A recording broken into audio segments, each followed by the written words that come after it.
Defend the moist. Defend really. the moist. Okay, hi, ladies and gentlemen. Welcome back to dinner and a game where things have gotten moist. No.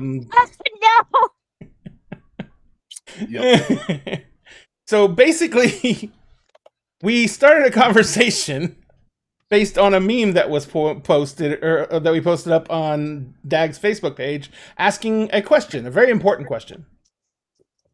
It's asking you to ruin a spell, any D&D spell, by replacing one word in the spell with moist. Now, I think that one of the more burning questions that we've gotten out of this, that we put out with moist, is what is worse? Okay? Dissonant moist or moist whispers? I think we're going to have to make that a poll question for the evening. Yes, make it a poll. So, not a moist one. But not a moist one.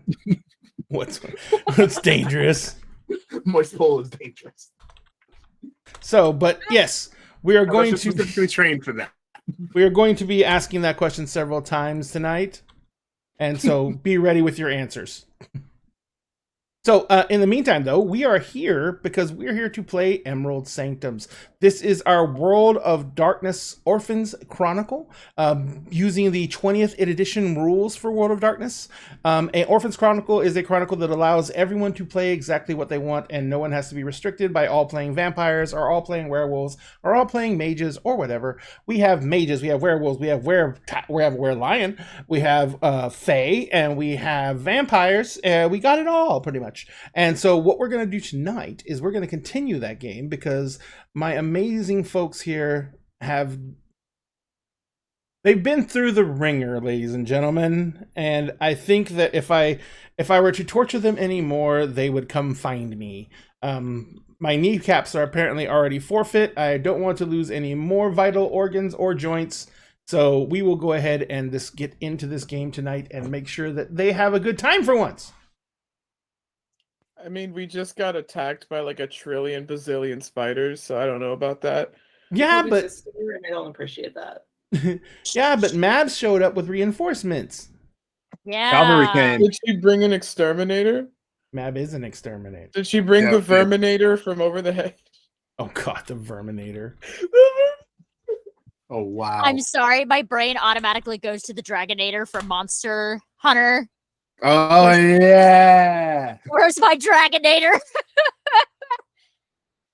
Good shit. Oh boy. So, but let's go ahead and say hi to the amazing people who are going to be going through this riotous act of, well, abuse, but it's not really abuse because they consented. Riotous act of abuse. How are you guys doing tonight? Is everyone ready for some fun? Yes, I need this. Let's go. I need fun. It's fine. Mark and I are ready to sacrifice ourselves. It's fine. No! They're throwing Get themselves over off it. the cliff and Oh my into the God. giant ocean of spiders. That's what their intention is. They're throwing themselves into the ocean of spiders. It is all over. Mark and Rosaline are going to be gone forever. It's fine. Look, let's settle the argument easily, okay? Okay. You can make any compelling argument you want when it's your initiative turn. I'll do what I want on my initiative turn. And as we all know, Mark goes first. Well, that's what happens when you get to roll 2 dice, take the better number, and then you get to add some crazy number on top of that. Well, I was going to say, that's what happens when you make your character go first. It's his Fey heritage. He's a knight. He's supposed to go first. He got the drop on him. That's all there is to it. Look. Rosalind is beautiful. I go first because I'm a knight. It's the way Fey stuff works. It's the way Fey stuff works. So, wait a minute. You're not Fey. I am part Fey. Part Fey. Part On Fey. which side? It's his pinky. Okay. This is gonna be bad because I know that Mark would say it's his best side. Yes. I would. Would he say it's his best side? Or would the werelion be the best side? You know how there's kinfolk for the werewolves? Mm-hmm. So effectively, what I am to the Fae is like a kinfolk that actually has gnosis and can learn gifts. That's what I am, but the Fae version of it.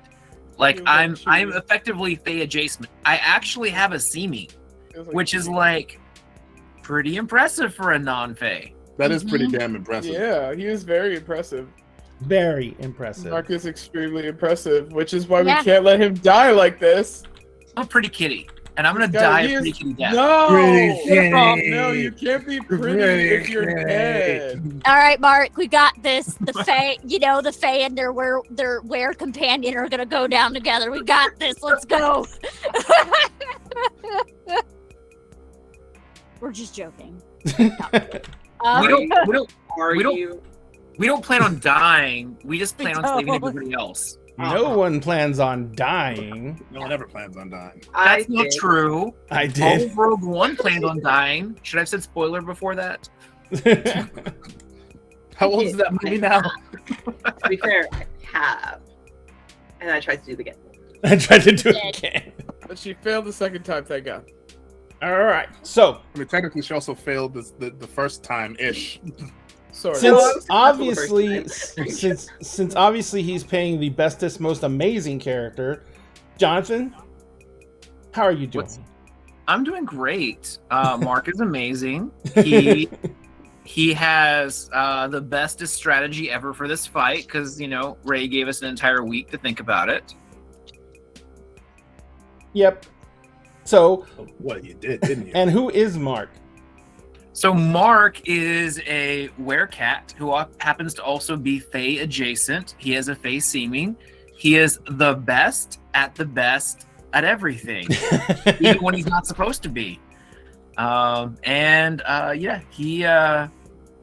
He's the defender of the group and the protector of the group and the brains of the group and the passion of the group and the glue of the group. And he's the one that gets to slap Penny and not get punched by Emerus. Once. That's pretty accurate. You may slap her once. You may slap her once, Once. but I'm not holding her. But Well, The then next I time still, there will be a house. then I still have one slap coming because I slapped the dragon. He just wasn't home at the time. well, I don't know if that. I think that still counts though. So she got slapped. That's what She you got were slapped. looking for. Across the face. Across the face. Well, thank you very much, Jonathan. We look forward I to seeing put Mark the in damage back action. together afterwards. I fixed her I'm sure you after did. she was in pain for 30 minutes because she didn't ask for me to put it back together again. But then she did, and I did. I'm a very good person. She asked for me to fix it, and I fixed it. Yes, Mark is bestest boy. We've established. It It was her fault for not asking sooner. is. It's absolutely her. It's everyone else's fault always. She should have started the conversation with, Mark, I'm so glad you're alive. The dragon's not in me. But she didn't, and I didn't know that I shouldn't slap her. She should have known that you were going to slap her. How could she not know? Of course. I mean, I walked straight towards her. Why would I ever walk towards Penny if I wasn't going to slap the ever-living shit out of the dragon? Who happens to be in Penny that you didn't know was not in Penny at the time than when you slapped Penny, which was not the dragon. Right. But Yeah. my intent was to slap the dragon. Yes, but you didn't know the dragon was not there, and you didn't give any type of warning that you're going to slap the dragon and not Penny. So therefore, Well, when you slap Penny, you were thinking you were slapping the dragon, but you actually slapped Penny, and that was all that happened was that you slapped Penny. Right. Yeah. But in fairness, if I warned the dragon I was going to slap it, it might have been able to stop me. It is a pretty powerful entity. If the dragon had been there and it didn't know you were going to slap it, it would probably still be able to stop you. Well, now we'll never know until I get an opportunity to slap the actual dragon. Well, I'll bring Finn right over. Oh, actually, Except Finn the doesn't have the dragon's not dragon in- anymore. Didn't he leave Finn too? Yep. He's just MIA right now. Well, some people think they know where he is. So The So, painting slurped him. the spacing slurped him. Oh, God damn it. Milagros, Hello. how are you? Still dealing with a chronic pain flare up, but it hasn't gotten worse. It's It's not stayed getting better pretty though. consistent. Not really. Did you get the Um, spray foam? Yeah, It's not I've been helping using either? that. Yeah, I'm using lidocaine patches, taking ibuprofen as needed. I did schedule an appointment, like a first appointment with a physical therapy place that's near my house, but that's for Monday. I was able to sleep last night a little That's bit, good. which is very good. For some reason, lying down is what hurts, which is bullshit. Do you have a but, you know. comfortable recliner? Yes, I do. Yeah, and my bed is adjustable, so I've been propping myself up. Well, I hope you feel better. Yeah, I hope so Yeah, too, same. because this is exhausting. So I'm gonna get some Shittiest of my things about spoons back. pain. Yeah. I forget how tiring it is to just be in. It makes it hard to focus as well. But I'm gonna get some spoons back by being down with my friends. So that's gonna be great. Dun. Gonna squish some spiders. And who are you playing? I am playing Pandora, our Black Fury werewolf, and maybe sort of a girlfriend of Vera. I mean, they held hands, which is that's pretty gay. And Vera, pretty gay. before Vera killed herself the first time, she did tell you that she possibly could have loved you. Yes, exactly. there's So There's now that. There is that we're giant working. elephant in the room that has not even been Yes. addressed. Yeah, it has not. We know. Yeah, it has not. Nope. Will we? No. No. What? Sphinx, Yes, how are you? I am doing. It's been an interesting few days, and I'm it's been a whole thing, but I'm appreciative of everyone being here and being able to play with you all, because this definitely helps. Excellent, wonderful. I am glad we can help in any way, shape, or form. Who are you going to be escaping into tonight? I am escaping into our homie Emerus Grant, who is our Order of Hermes mage and the Merlin of this particular universe and timeline. And happens who's to have now- a new toy. And yes, he's now wielding Excalibur. This is a lovely thing. Wonderful und wunderbar. Yeah. How are you, Ivy? I'm good. I'm doing really well. Ivy, the ever always working? All the time. Always. Nonstop. It doesn't stop. I don't sleep anymore. It's okay though. I'm just a little twitchy. It's all right. It's fine. I have coffee. Can't stop, won't stop. Yeah. Excellent. And who are you? Much going on. And who are you going to be twitching into tonight? The thing is, she doesn't even twitch. She just I does know. it. I'm playing the lovely Sombra Vampire, the wonderful and lovely Pirarula, our favorite goth gal. There he goes. And finally, M, who has already activated the crime meter once. And we haven't Yeah. even started playing yet. Nope. It's because of Sphinx. It's because of Sphinx. The But- chat. Chat. Oh no. Oh god, they're still going in chat. Yep. They're ruining more Otherwise- spells in chat. Yeah. Otherwise, I've been very good. I've been writing our next episode for Changeling for next week. That's what I've been doing today. My character's had a victory, so he's probably gonna die. He is not going to die. That's right. Dying would be so quick and easy. There's so much torture to be had. I'm not planning on killing anybody until after we're at least 10 episodes in. But anyways, I'm glad you have a plan. We have an expiration date. No, we don't have an expiration date. One of us possibly has an expiration date. Maybe two if it really helps the story. We're all plot devices here. Will is fine. They've been getting drunk with the brewer. It's fine. Anyway, Boy. I'll be playing our lovely Countess Rosaline, our lovely she-noble from House Islanded. She is just fed up with a lot of things at this point and is now come to realize her fiance is oddly, unhealthily obsessed with her. And it's a red flag, and apparently he just can't help that. He can't help it. Can't help himself. He loves you and nobody else. Stop, Milagro.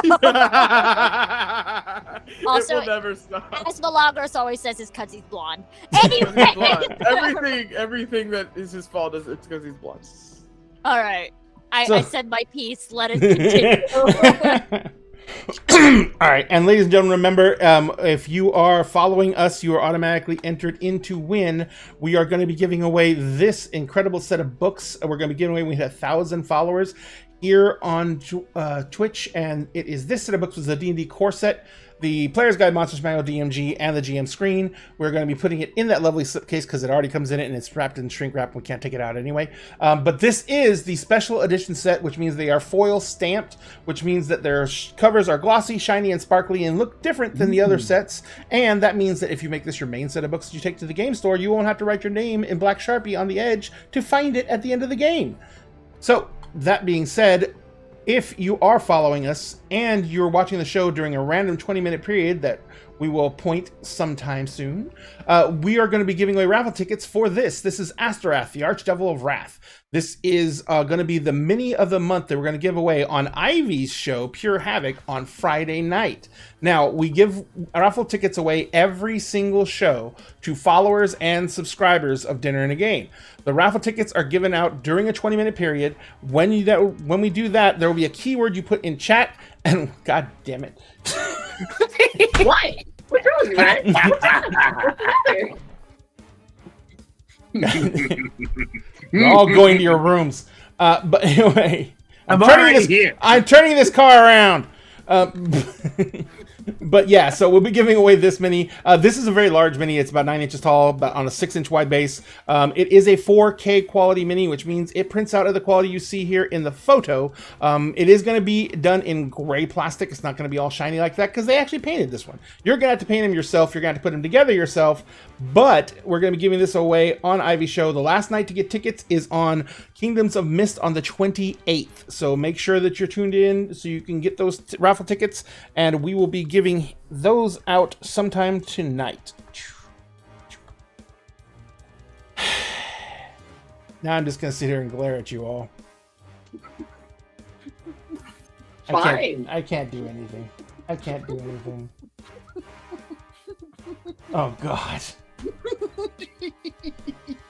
Ladies and gentlemen, somehow I will find a way to get people access to our chat during the show. I don't think that's a very smart idea. What? I don't think What? that's a smart idea. I don't think that's a smart idea. You just don't want any permanent evidence, is what you don't want. No. No, no.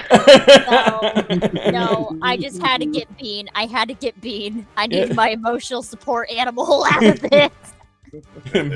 And Bean's like, I just want to leave. I see Bean yelling. Sassy. Miss. Oh, okay. You're getting okay, go. Free. Be free, Miss Sassafras. Here, All right. come on. When we left everyone last, actually, Mark and Rosaline were in the Deep Umbra. They were in the lair of an Ananasi, which is, oddly enough, a were spider. They had been talking to the were spider. The were spider had been trying to negotiate a deal whereby one of them would sacrifice themselves to obtain the release of the other. And the were spider had indicated the walls of her den realm, which basically were full of egg sacs that were full of giant hatching spiders. And our lovely crew... Oh, and it's two Ananasi. But they look exactly the same. And so they were sitting there and talking to that, and then all of a sudden, the rest of the crew shows up. And they were, Mark and Rosalind were really happy about that. They were so happy to see everyone show up. That's the way to Here put we it. come to save the day.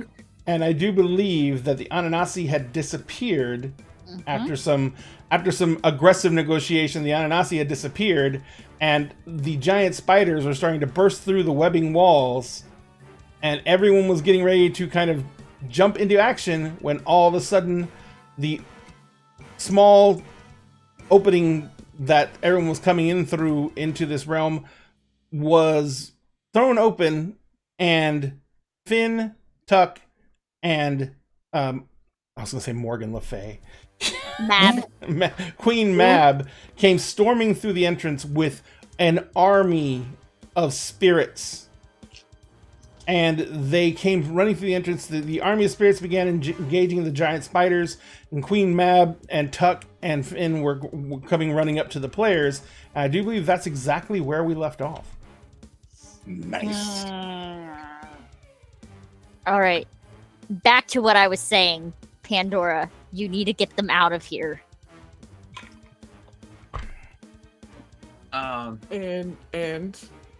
And you.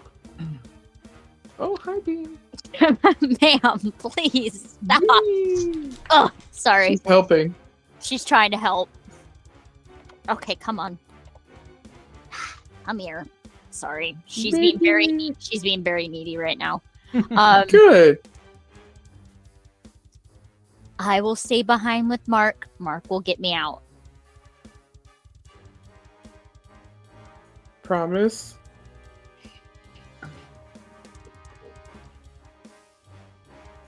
I don't know if this works like how your promises work, but it should. I'm doing the best promise of all. It's a pinky promise. Yeah. Okay. Okay.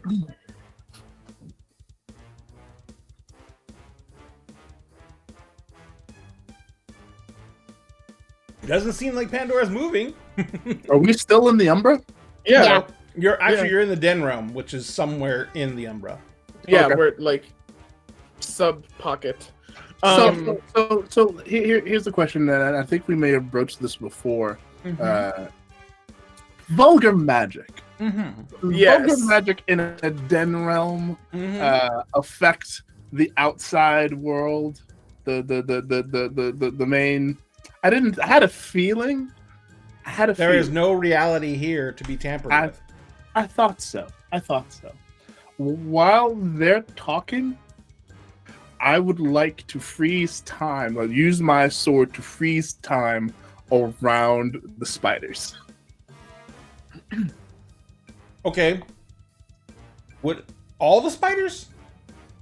The giant ones. They're all giant. I mean, there's some The- regular sized spiders too, but The all the main- ones you're worried about are giant. The main It's assholes the who were trying to leave. The ones that are oh no, they left. They disappeared. Oh, They they're left. gone. They're gone. They winked they out of left. existence. Yeah. Okay. They just poofed. They did a poof after calling Vera's sister multiple Then- times. Yeah, it was gross. Yep. I feel like trying to freeze time around all of the giant spiders then would probably be a bit wacky. So instead of freezing time, let's slow time instead. All right. I I thought think for that some might be a bit reason more. that we had stopped with all of us starting to head towards the exit after she came in. Like That's all of us. That's that's what I still remember part stopping. of that's still part of Emrys's plan. Mm. Okay, Slowing I'm just time saying in is to general. help facilitate that. Yeah. I'm just saying in general. I Yeah, yeah, remember stopping with all of us starting to leave. Let me check something out real quick. Yeah, we hadn't re-rolled initiative or anything yet, so.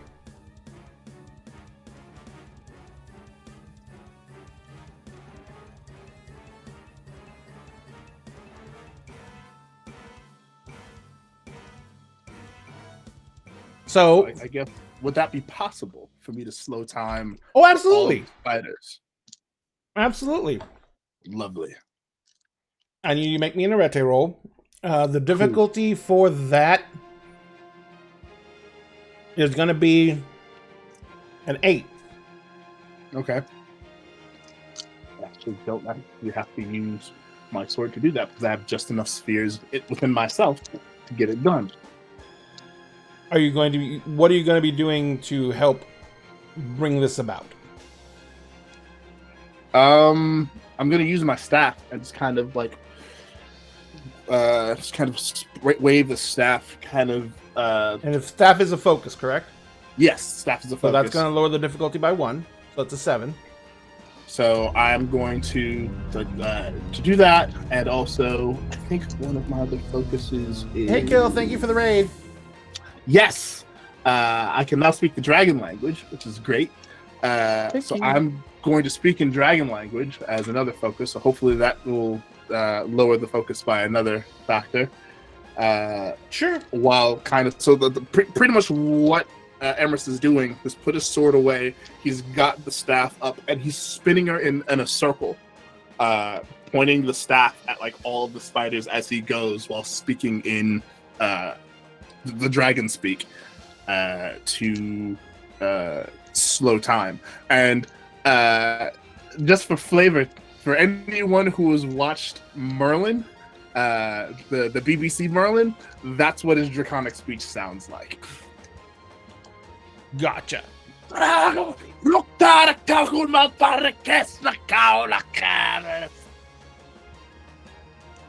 So you begin to do that. Have you made the Arete roll yet?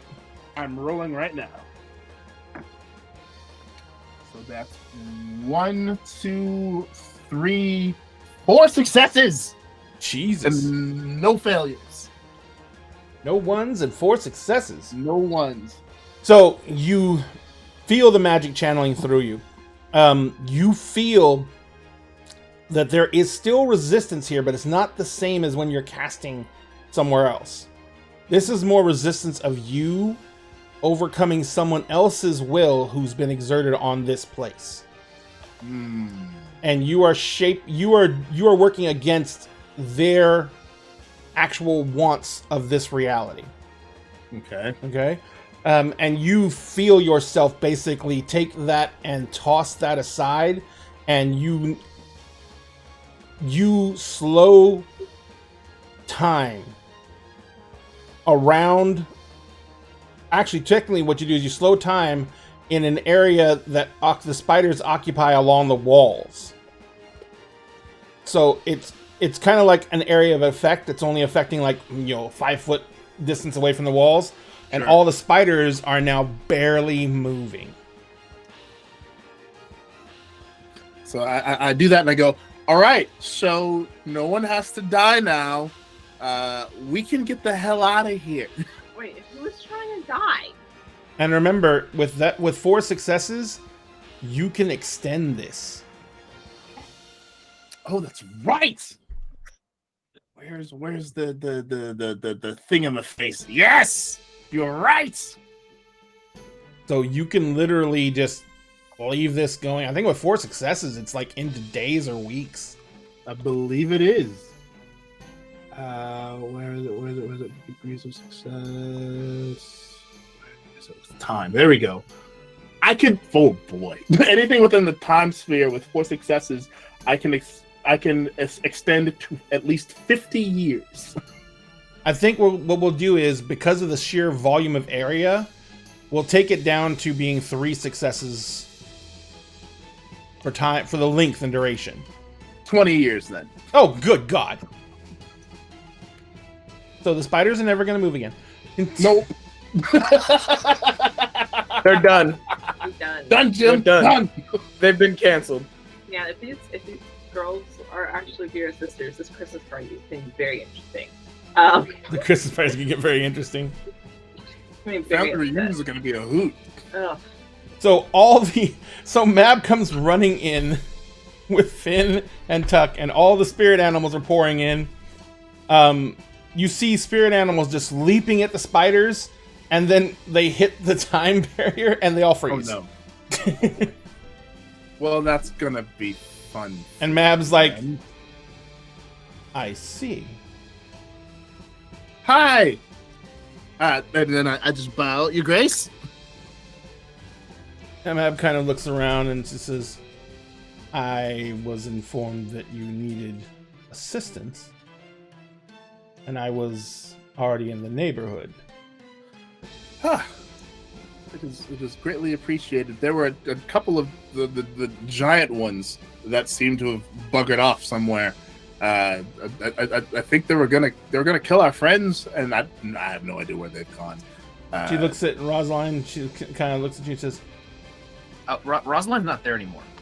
Rosalind's not there anymore? No, Rosalind's not. Where, Where do we go? Yeah, wait, what?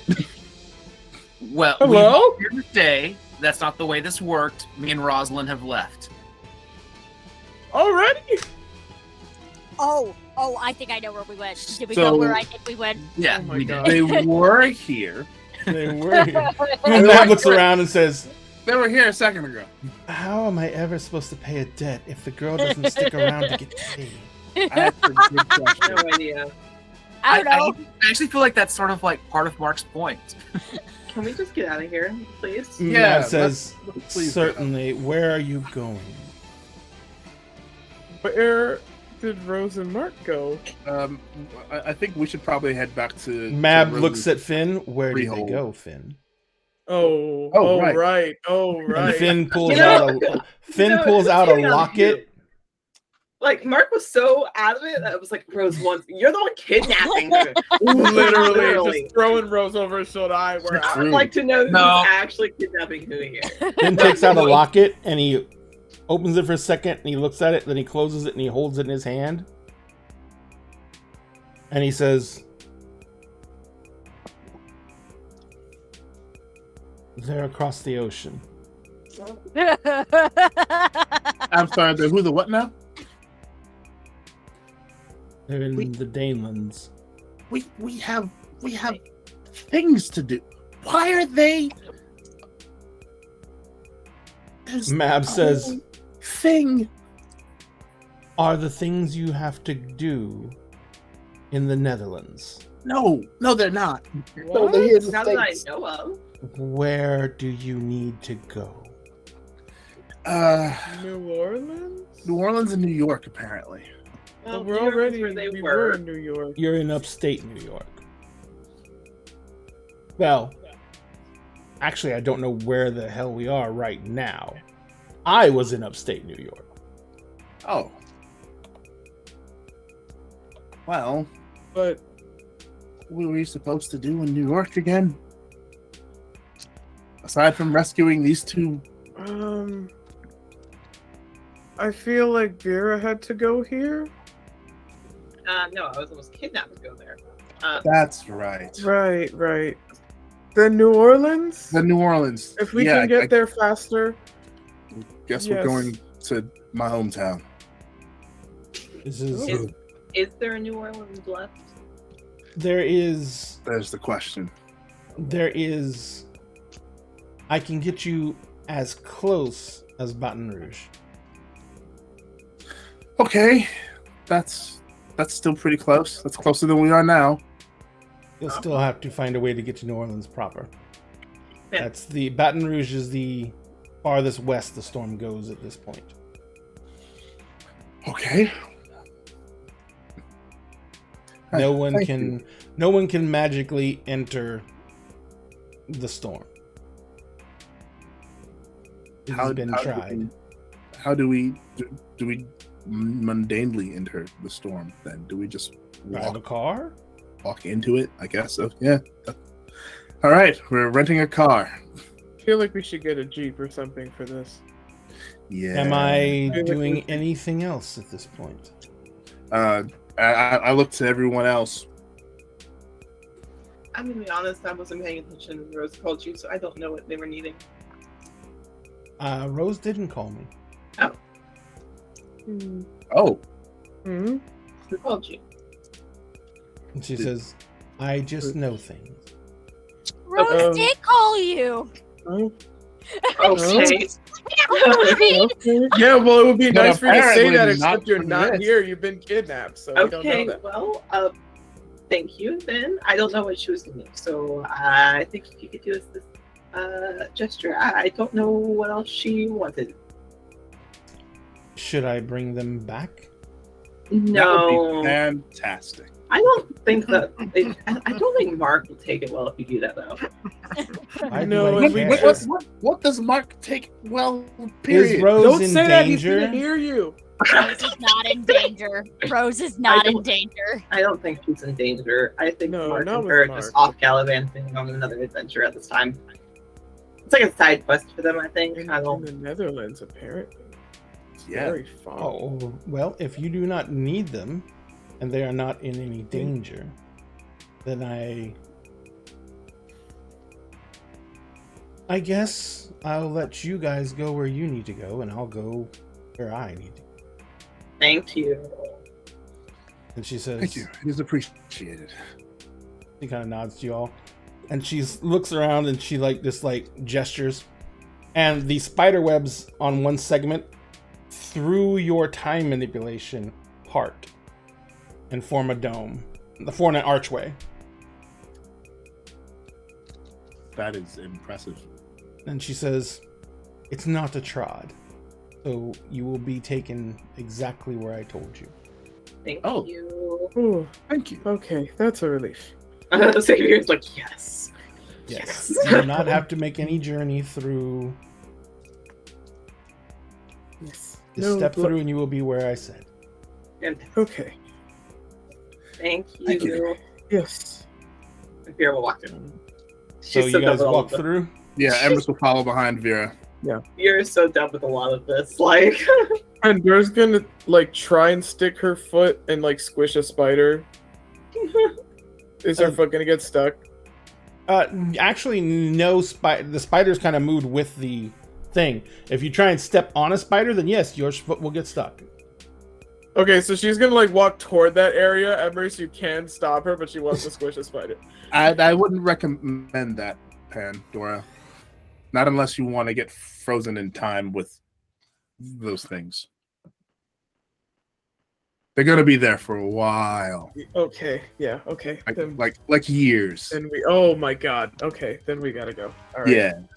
And I'm gonna turn back before we go. Finn, are you coming too, or are you staying with Matt? Finn says, I am going to Rose. I was going to say I don't think That's he really has fair. a choice on that right And now. Tuck's like, well, guess I'm going to fucking Rose. Have fun. give her my Oh, best it's gonna regards. be great. Just When we give get her to our- New Orleans, Tuck will save you a hand grenade. What does the Jesus. Netherlands have? I don't know. Whatever they went for. It says, If you could, maybe. when Tuck says, well, if you would save me a couple of coeds, I'd appreciate it a lot more. Oh my God.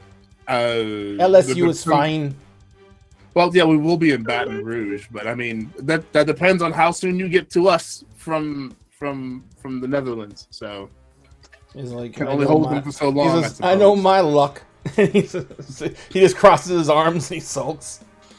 I'll just pat him Fair. on the head. It's just like he shakes his head. And remember, he is in his full seeming here, so when you pat him on the Yeah. head, your hand is sticky and warm, and you smell blood. Is she gonna? Uh, No. Willpower gonna- check. Are you Oh, gonna- rip! Are you gonna?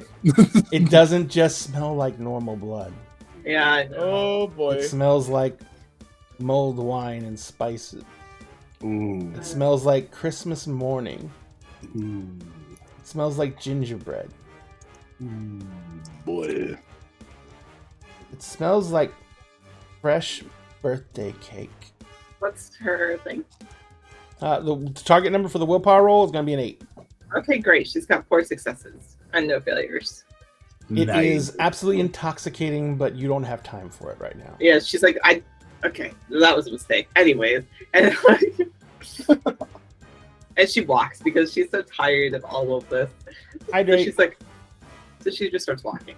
Can I hydrate with water or Chef Boyardee? Yes. Yes. It's up to you. All right. Absolutely. My man. So you walk through. You come out, and you are in like that little hallway area that's in every single back bar room that has the 2 restrooms, and then the entrance to the storage closet. Yep. And the payphone, and the bench by the payphone. And so you're standing in this thing, and you can hear like honky tonk music playing, Oh boy. and you can hear like a bunch of voices talking down the hall. But you're sitting there, and you're kind of like you're by yourself right now. So who's going next? Pandora's gonna go after her. And did you guys left Penny back at the house, didn't you? Oh no, she went with you. No, she came with us. Yeah. She came with. So. Pandora's going next. Yep. You step out, and you are Pandora just appears to step out of nothing. Vera, and there's no archway. There's nowhere to go back to. And Pandora kind of just like, she's obviously stepped, so she's got that forward momentum. She almost bumps into you because you haven't really moved since you came into the hallway. And then she's kind of standing beside you. We should move before the others. Oh, right, sorry. I'll just step to the side. You're good. Penny looks at you, Emery's, and she's like, so I guess now we're going through fairy portals. This is great. We're moving up into dumb things to do. Penny looks at Mab. She's no offense, and Mab looks at Penny, and she's like, none taken. And I'll extend my arm to Penny. It's like, shall we? She takes your arm and she says, follow the yellow brick road. We're off to see the lizard. You are the lizard. And she said, The lizard.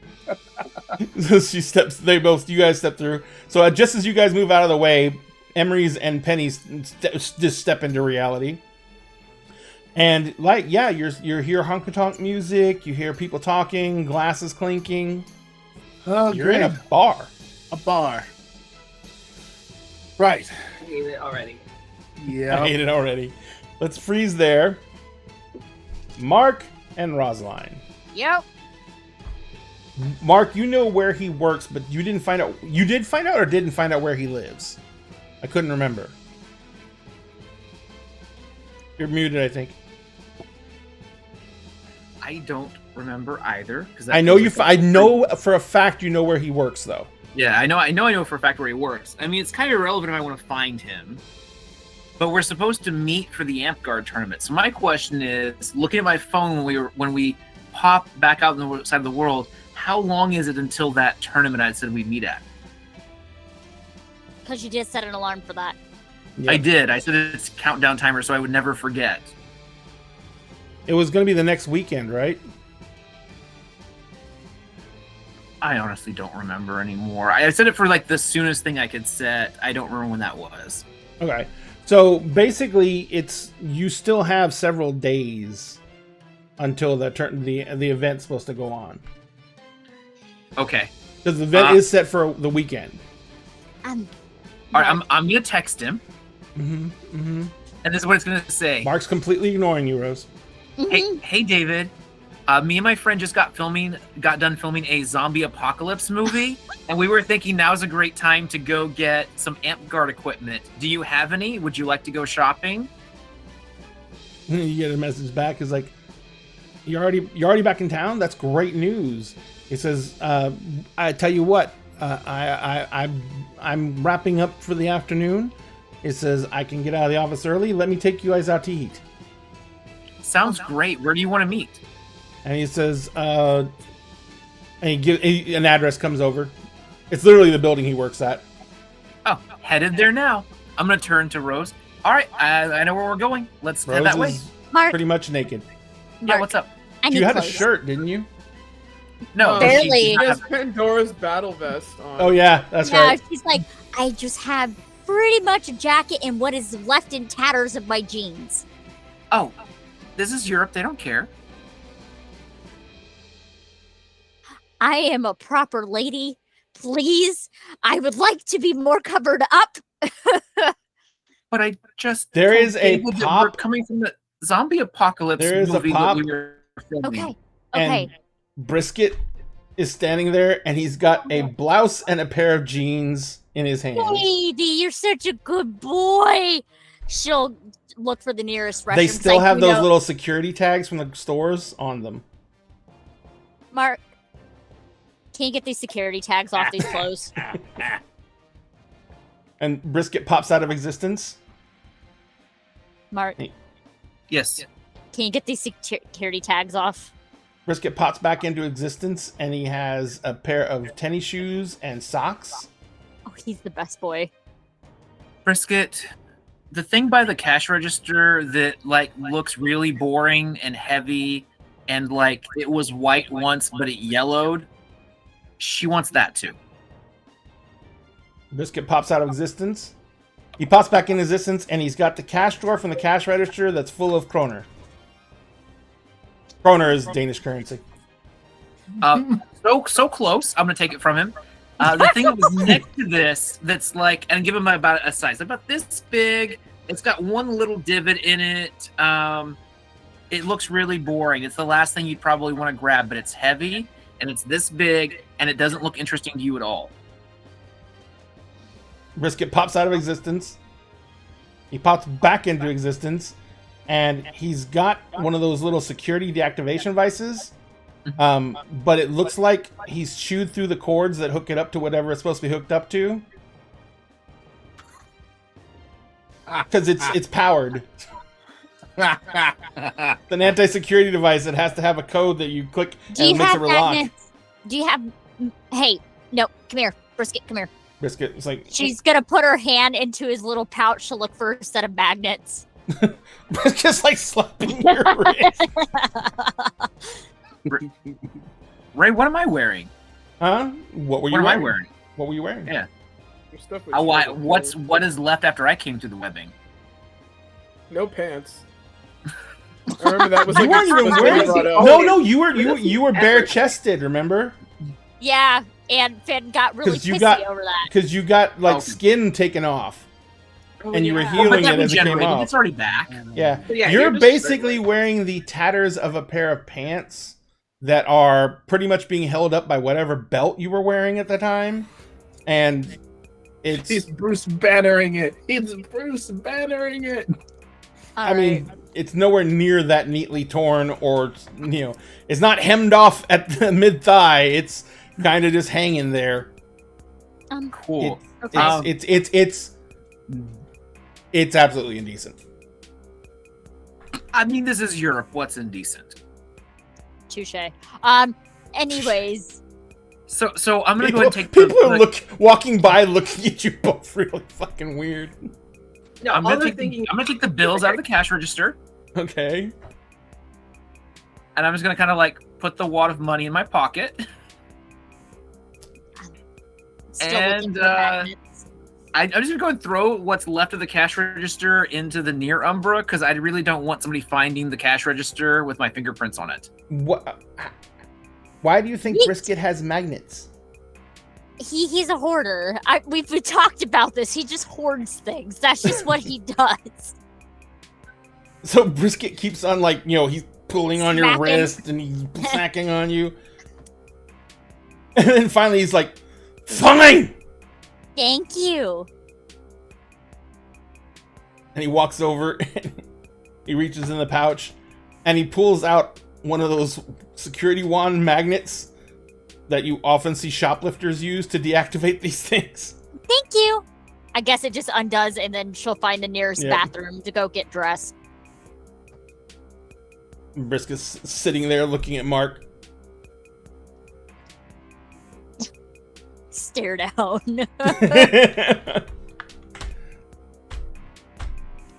And I'm just gonna go and take off. I don't need to pay attention to Brisket right now. This is irrelevant.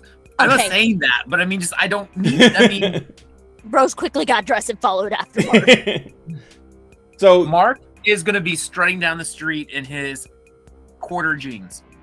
So, a couple of Danish police officers come walking up to you, and they begin talking to you in Danish.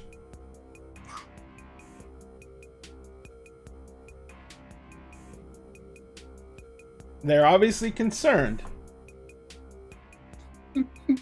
They have looks of both curiosity and concern on their faces as they're kind of walking up to you, and they like holding out their hands like this, like obviously telling you to stop walking.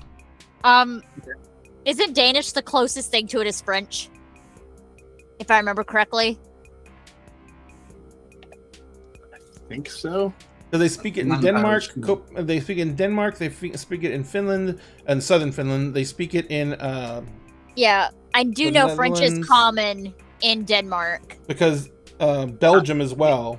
But Yeah. that's where it comes. That Danish? translates over. Danish and English belong to the Germanic language family, Hmm. and Danish, English Norwegian, and belongs to the Swedish are bastard considered language Swedish, family. Yeah. with English, Dutch, and German being considered cousins. Why? What are you trying to get to? Yeah, because all I have is English, French, and Gaelic.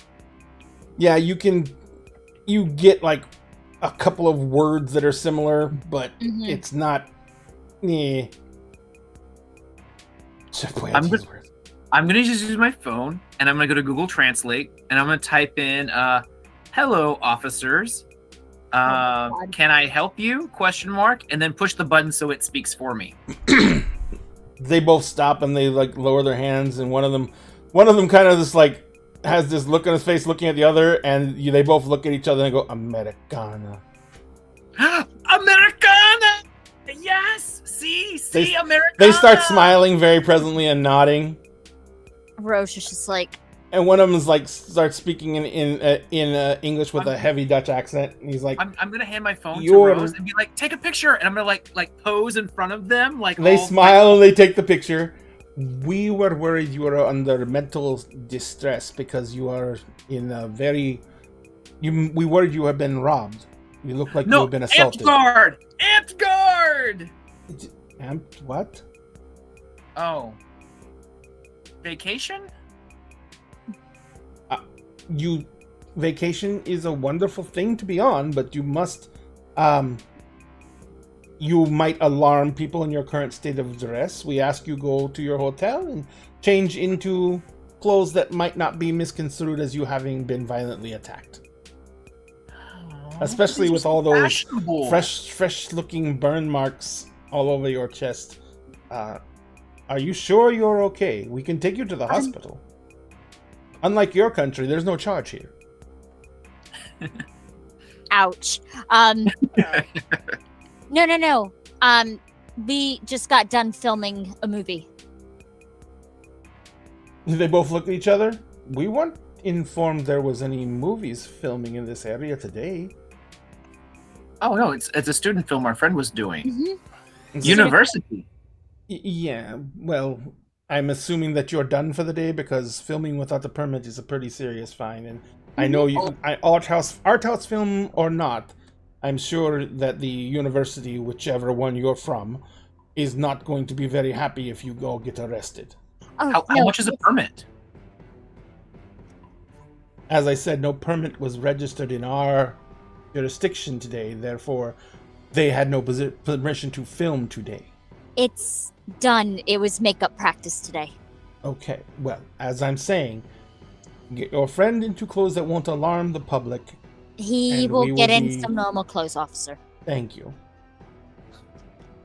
And he kind of looks, and he stops. They've both been regarding Mark almost exclusively.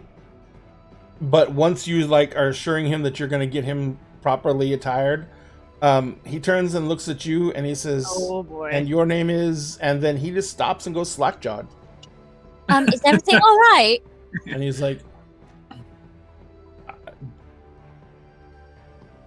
do you need anything? No, we are quite fine. We need to hurry. We need to get back to our hotel because we are already late for lunch. Oh, Do you So have an? quick, and he kind of looks officers, at, he's like, Come on, sweetheart. Let's go. Wait! No, wait. He might help us. Do you have a change of clothes in your car? Maybe I could wear that instead. Oh yeah, actually, do you have a change of clothes? I would very much appreciate it. the She'll other guy, bat her lash. She'll bat. the her other guy lash. kind of looks over and he's like, sees his friend kind of like acting strangely, and he kind of like Wait. reaches out a hand. I'm gonna stand directly between him and Rose so that he can't actually make direct contact with Rose, so he can continue to be confused. I love the idea that he might never know why his friend is doing this. And he's like kind of reaches out and he's like he says something to his friend in Danish, and the guy looks at him and he kind of like gets it seems like he gets his face clouds a little bit, like he's upset, and he says something back to his friend, and the guy is like the other officer's like just like goes on this string of Danish to the guy, and he grabs him like kind of by the shoulder and spins him to face it. So now the two officers are facing each other, and he goes, and you see him just like scolding, obviously scolding the other guy, and the other guy is just looking confused and shaking his head, and finally he stops and kind of like looks around. What were you doing, Rose? Is everything all right? So the officer who was scolding his friend finally looks direct. Are you still trying to stay between them, Mark? I am at the moment because I just think it's funny that one of them doesn't understand what's going on. And he's like, and he says something to you, Mark, in Danish that you don't understand. And then he looks at his partner, and his partner says, he says that you all need to get going. I'm sorry, I'm not feeling okay. So now what I'm gonna do, Ray, is I'm gonna look directly at the guy that didn't see Rose yet, Uh-huh. and I'm gonna say, okay, well, me and my no, I'm just be like, so yeah. Since you want us gone so badly, we will honor your request and leave, so you don't ever have to interact with us again. And then sidestep, so he's broke eye contact with me and is looking at her, and then I'm gonna take her by the arm and just start walking off. So the second guy looks at Rose, Petty. and he kind of just like is sitting there, just staring at Rose as she's walking away. His partner is standing there looking at him with a very confused look, and he's still trying to figure out what the fuck's happening. And then you guys just walk off and leave them standing there. Oh no, she'll look over, she'll be, goodbye, officers! The guy who's staring at you, his hand almost comes up like a robot and just like...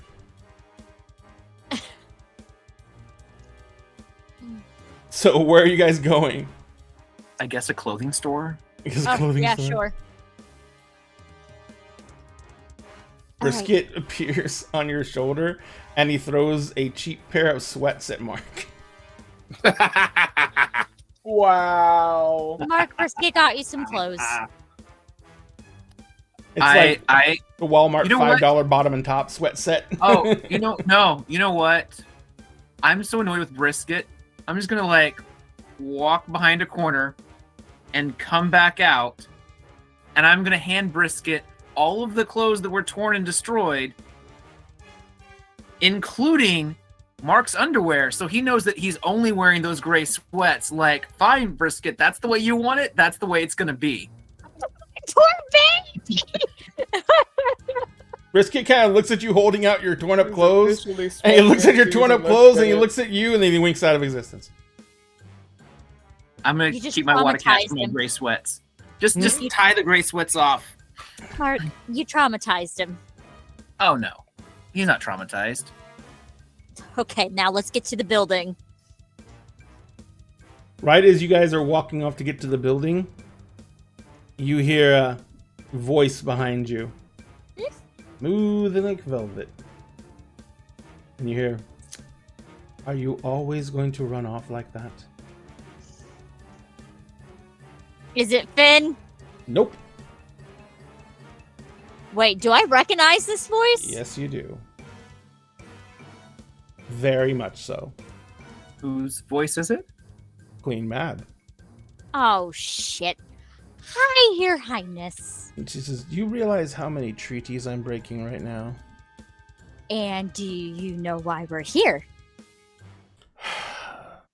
I suppose you're here to do something heroic. Absolutely.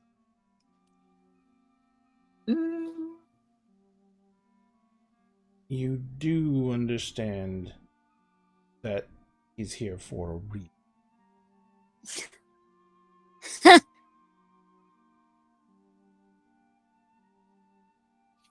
I didn't put him here. But it sounds like had I needed anything happening, he would be dead, not hidden. And he looks at Rose and she says, "And you know this." Then you do know that he's needed back now more than ever. What's happening right now is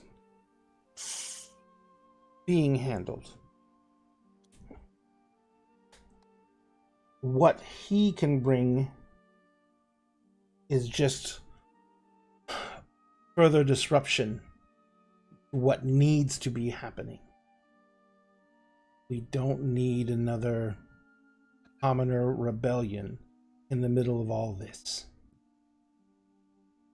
You know Have what you and I hold on. No. Have you and I been on like the different sides of how watching parliament politics have been? The commoners have always been for him. He's always been for the commoners. He was raised by commoners. Yes. Just because you have a problem with his wife. Oh, yes, I am very well aware about your public disdain for his wife and people in my house. I am very well aware. It doesn't have anything to do with your house, dear. You summed it up perfectly. The commoners love him. Yes.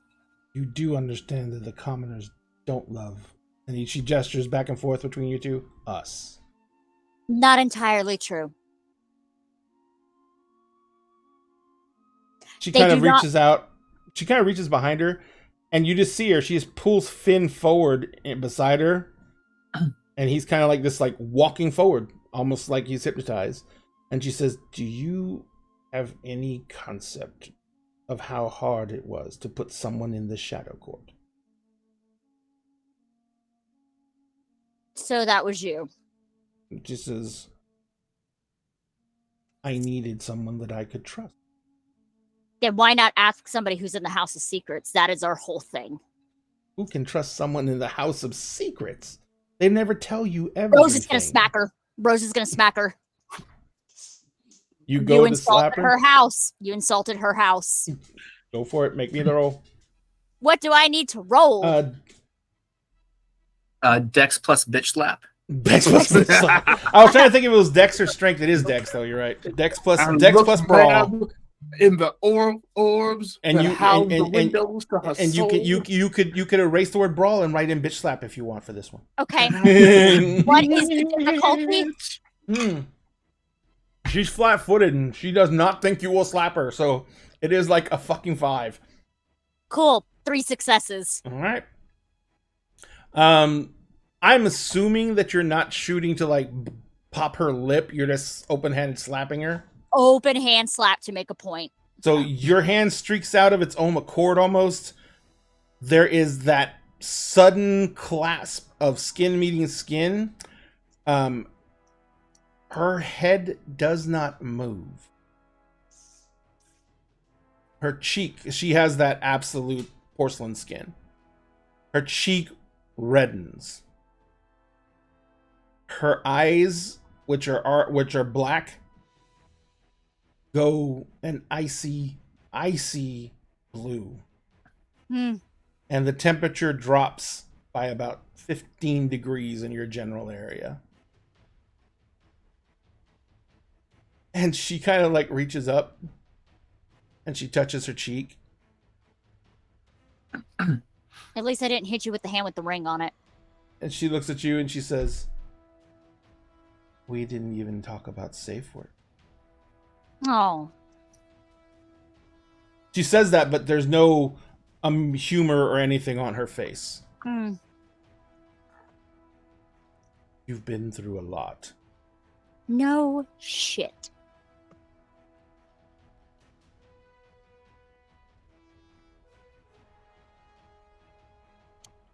You've been through a lot. So has Finn. So has... I mean, Finn died. Twice. Hold on. If you're gonna try to do this emotional manipulation shit, I suggest you cut it out. I'm trying to manipulate your emotions. I'm trying to point that everyone is something. High King David is still High King. His people that want to see him and his concepts win out don't really care about anything else that's going on. They believe that if David's way of thinking can become the rule of law, that he will be able to protect them from all this. He can't. None of us can by ourselves. Then wouldn't we be better as a united front and then us playing around in the shadows and fucking around and doing things that we shouldn't be doing right now? You know, like you're stalling for time right now. I'm trying to make you understand something. This is the first time she's actually had emotion on her face. She says, all this has been coming for a long time.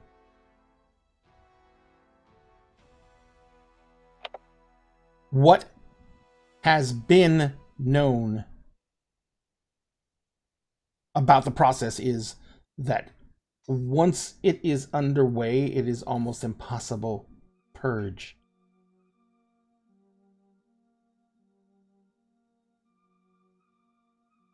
David knew this was coming. And his opinion was that the Fae needed to put themselves in alliance with the other supernaturals.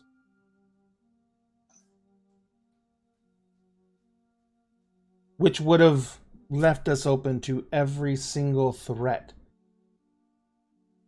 that would mean the end of our existence.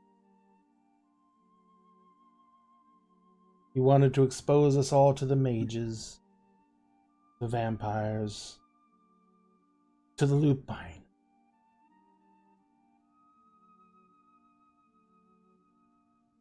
All of which, to one degree or another,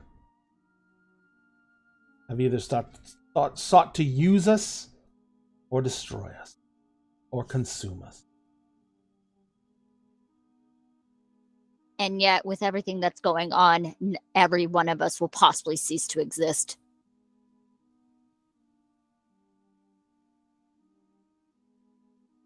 So I think his ideals right now is what we need. That which has High King David's hidden is the one thing that we may be able to count on to save Ferry. Yeah. You know what's going to save fairies? Ferry, Tirnanog, home. Yeah, but without creativity, without love, without everything that we need, we are going to die. Period. I think you've missed the whole thing completely. You're looking at one of those Farah, who happens to be a knight of Camelot, who's been reunited with the reincarnation of Arthur of Camelot, who's going currently to get the king of Camelot to try to unite the one thing that might actually be able to fix stuff. So I really don't care about any of your politicking. We got to go. Yeah. And if you want to be in the way, Morgana will deal with you. I'm going to grab Rose by the hand and start walking towards David's office.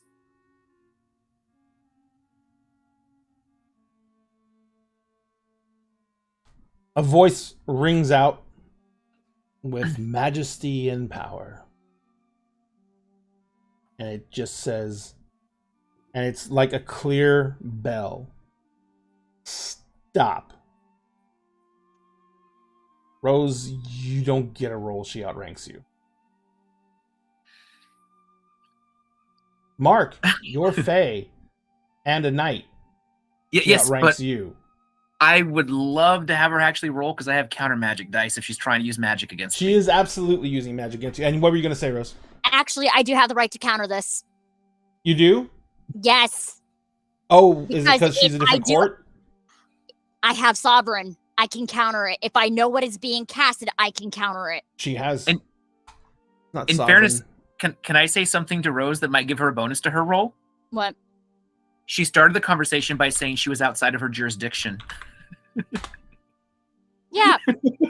Actually, Edic Memory, who's in charge here? Edic Memory, who's in charge here? Who's in charge here? Oh, the High King of Europe? Yep. That's legit. Leopold. Leopold Ostrich III. Yeah, she's not dumb. There's probably somebody of his watching right now. If Mab showed up, almost guaranteed people know she's there. They probably literally have basic wards in the entire country. It's just like, if Queen Mab shows up, this goes off now.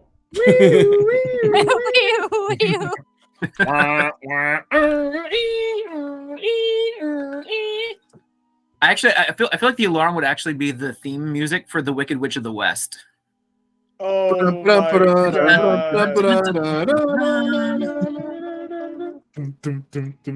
Hold on. What dot a sovereign As is we just being now got pulled off used? Twitch. What? What dot No, a they're singing sovereign? the theme music. Oh yeah. Oh. We didn't sing it for very long. It's fine. We're fine. We're fine. We're fine. We're fine. I We're doubt safe that we as were long able as to we sing at the sing it quality that for- would match. I the know. actual- I was gonna say. as long as we sound like shit, we're fine. Okay. I can resist by spending willpower. So she does have to make a roll then. It just says I just need to use a point to resist the effects. Oh, really? Mhm. I'm looking at one thing about it. Yep, it says it in my 20-page document My for what I have in 20-page my, document. my 20-page document. So, okay. I see what it is. Never mind. It's if you're at actual court, you have absolutely no way to resist it.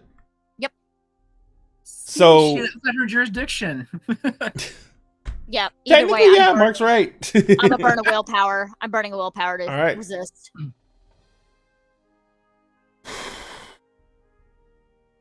So you burn a willpower. Mark, are you gonna actually use counterspell dice, or are you gonna burn a Oh, yeah, willpower it's- too? Well, let me make her roll. I might burn the willpower on top of this, but I feel like I actually got a pretty decent counterspell.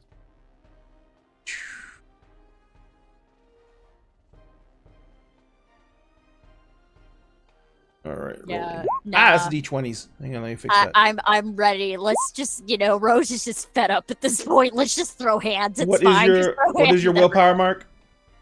My willpower, just give me 1 second. I don't have it memorized anymore, but I know it's pretty high. Yeah, It is a isn't it? 9. Okay. So Mark's a she only stubborn kitty. she only has one I was gonna success. say, hasn't Matt Oh. learned at this point? Like, Well, What are she you loses doing? 3 successes, so she has -2 successes.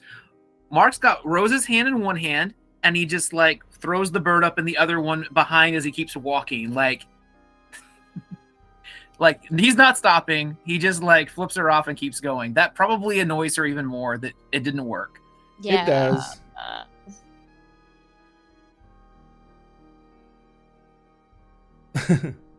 Yeah. We need to hurry. Rose, We How need- far, Hurry. how far are we away from his office? you know that just one step above that ability, she can shut it all down. How far are we away from his office? You're only like a block away from his office. You know Yeah. what? I don't want to be a block away. I want to be like at the office now. So let's go into the near Umbra and just race over there. I don't know if she can get into the near Umbra as easily. She probably would have much. Well, she can. Well, all right. So you go into the near Umbra, and I assume when you go into the near Umbra, you're just gonna fucking run Yeah, to his yeah, yeah. office. Well, because like I mean, I know she can get into face stuff and then probably try to like tangentially come back out, but I feel like that's going to take her a little bit longer than as instantly as I can get there. Yeah. We'll see. Mark, was it stupid of me to smack her? I felt like I needed to smack her, so I just smacked her. Was I not Rose is supposed to running. flip her off? Running. If you have Rose by the hand, she's just running along. Yeah. She's just having this conversation while she's running. Was I not supposed to flip her off? I feel like maybe that was a mistake too, but you know what, But it she felt still really has good. spin. She still has spin. When All we right. get to the office and we're about to come back over, I'm gonna be like, "Did you like when I called her Morgana?" And then like slide us back over. That was funny. That was funny. You Also, slide she back still has over. Finn. We gotta get Finn back at some point. No. Yeah, we need to get Finn back at some point. You slide back over, and you see that you're in front of the office. You can see the glass front of the office building. There's 2 revolving doors. There's 2 big sets of double doors on either side. What? Slide back in the revolving door because people will notice it probably less because it'll just seem like we were in the door when we. Okay. Does it make sense? Like, Yes. No. Yeah. I got what you're saying. Yeah. Okay. So, and are you going into the lobby basically? where's David? I'm gonna check where David is with Pulse of the Prey. Oh, he's actually he's upstairs. He's coming down. You can see because of the Pulse of the Prey, you can feel that he's descending. Cool. Just go into the lobby then. He's coming down the stairs. Oh, good. and I'm going to make sure I get visual contact with him. I mean, he's gonna stop anyways. Just look at me. Remember, Are- Mab's are- appearance is just the same as yours. Yeah. Are we really going to do that? No. But also, we may need to hurry. Leopold's people has already been informed. Can I see David yet? You see that there's several elevators that have dinged on this floor. People are coming and going. The elevator opens, and you see David is walking out, and beside him, holding his hand, is Mab. Motherfucker. And his eyes are locked on her eyes. Okay. Ray, Yes. I'm going to annoy her. I'm going to break her spell in the most juvenile, petty way ever. Is he Okay. gonna flash? Is he gonna moon them? Is he No. gonna moon them? Damn. I'm going to use my gift Majesty. Yeah. Oh, damn. Majesty lasts for- versus grandeur. So, all right. Where's my other dice pool? Okay.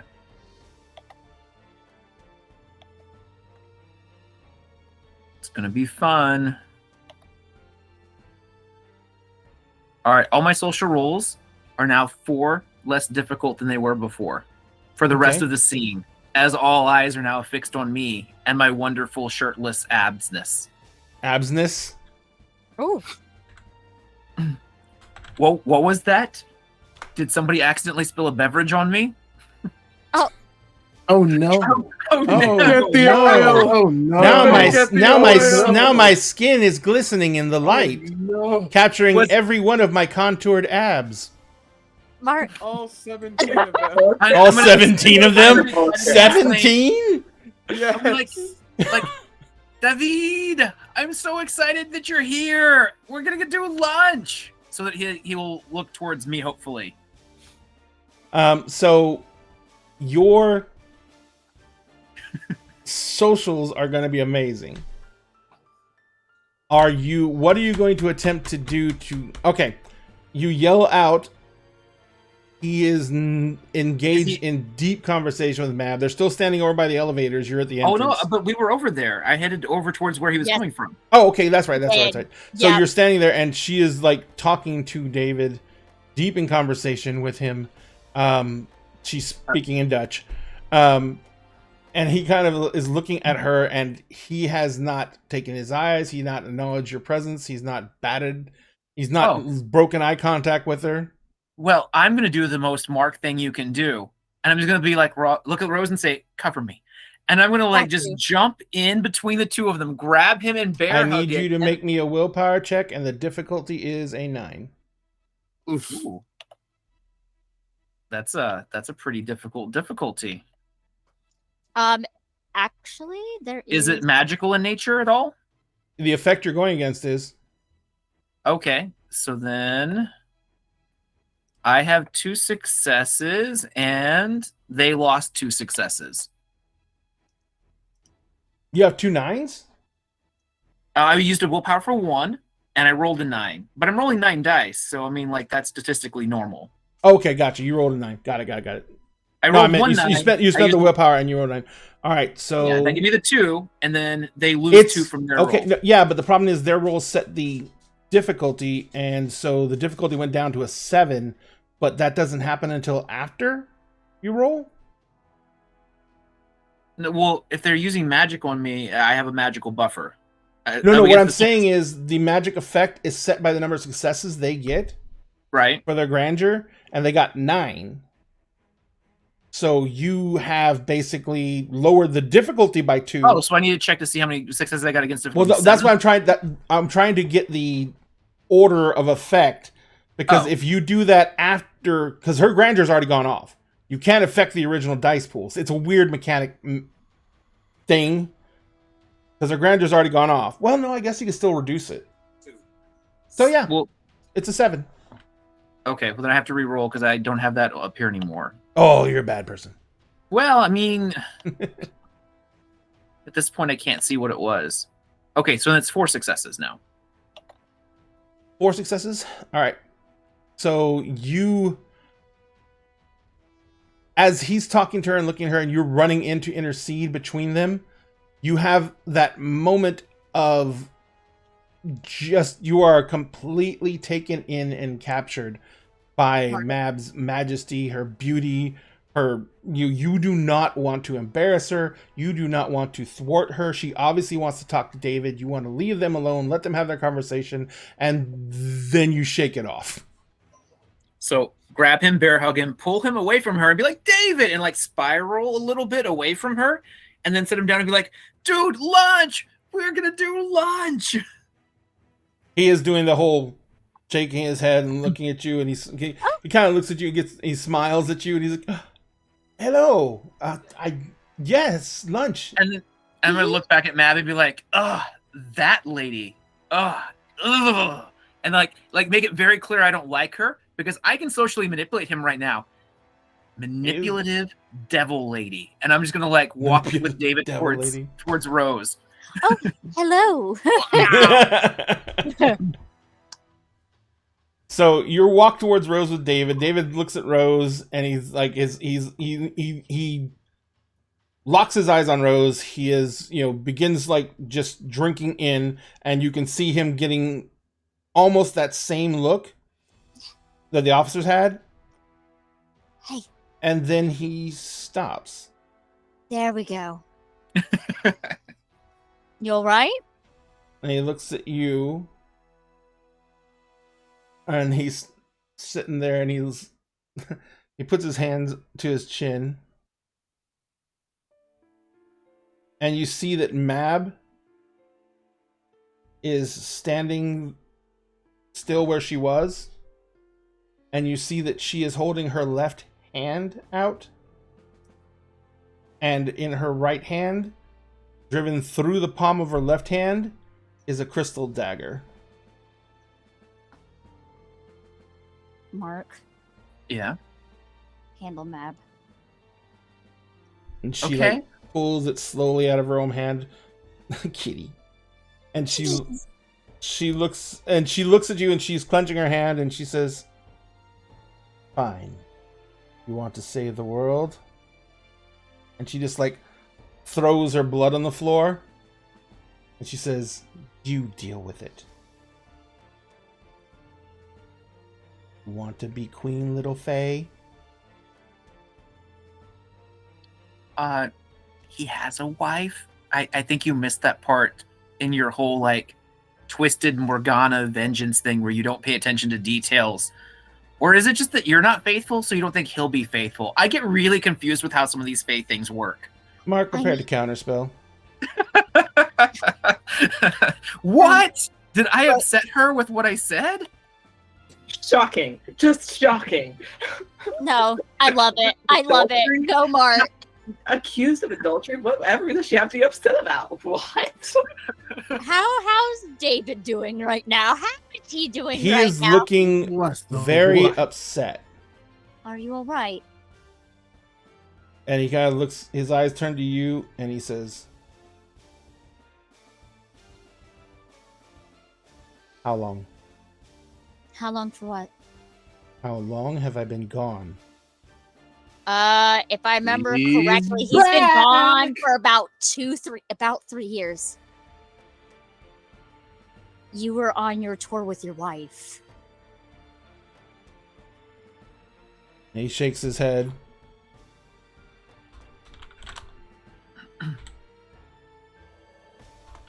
He looks around and he says, I need to get back. Yeah, but right now, I can't go back. She has my fiance under her thumb. And he turns around, and Mab is looking at... Mark, what are you doing? Well, you said I was preparing to counterspell. Mab is looking at Mark. Mark is looking at Mab, and Jade turns around. Rose is looking and starting to prep. So my action is I have a much lower difficulty on social roles now. So I'm going to say, as a steward of High King David, I demand you step down before you incur the wrath of not only your ruler, rightful ruler, but the ruler of these realms as well, who is more than aware of your presence and interference here in a matter that you have no business interfering in. And if you choose not to step down, then in his name and the name of Camelot, I will strike you down in his favor. That's my friend. That's Okay, my so- friend. What ability are you using? I'm just using a straight up manipulation plus intimidation roll with a -4 difficulty. Because of what you popped off earlier. Unless you want me to use Mhm. charisma plus manipulate. It doesn't. Plus No, I'm intimidation. just. And how many successes did you get on the roll? Well, my difficulty is 4 lower. I haven't rolled it yet because I don't know what the difficulty of this roll is going to be. Because I mean, Mab's like I'm assuming higher it's going to be ranking than against me. her willpower. Sure, which is probably going to be insane. It's a 10. Cool. So difficulty 6. 6. Yay. All right. That'll be. I will go ahead and spend the willpower. That'll be 5 successes. Okay. So you throw. You basically state that she. She is looking at you. She looks from you to Rosalind and then back to you. And she looks at you and she says, "You are vassal of no court. You are an abomination, a half thing, and you belong nowhere near these nobles." And she just looks at you, and you are overcome with an urge to go as far away from this scene as you possibly can, as fast as you can, utilizing every method and device in your control to. She got a lot of successes on her magic roll. Yeah, Oh. it's what Mab does. Literally, she's a sorceress. Yeah, she is. So you said I wanted to get as far away from here as I possibly can, right? The more specific thing is far away from Rose, Mab, and High King David. Where's Finn? You don't see Finn, actually. She just left it outside. She ditched his ass. He's in timeout. He's like standing by a fire hydrant like a dog whose owner went into a restaurant.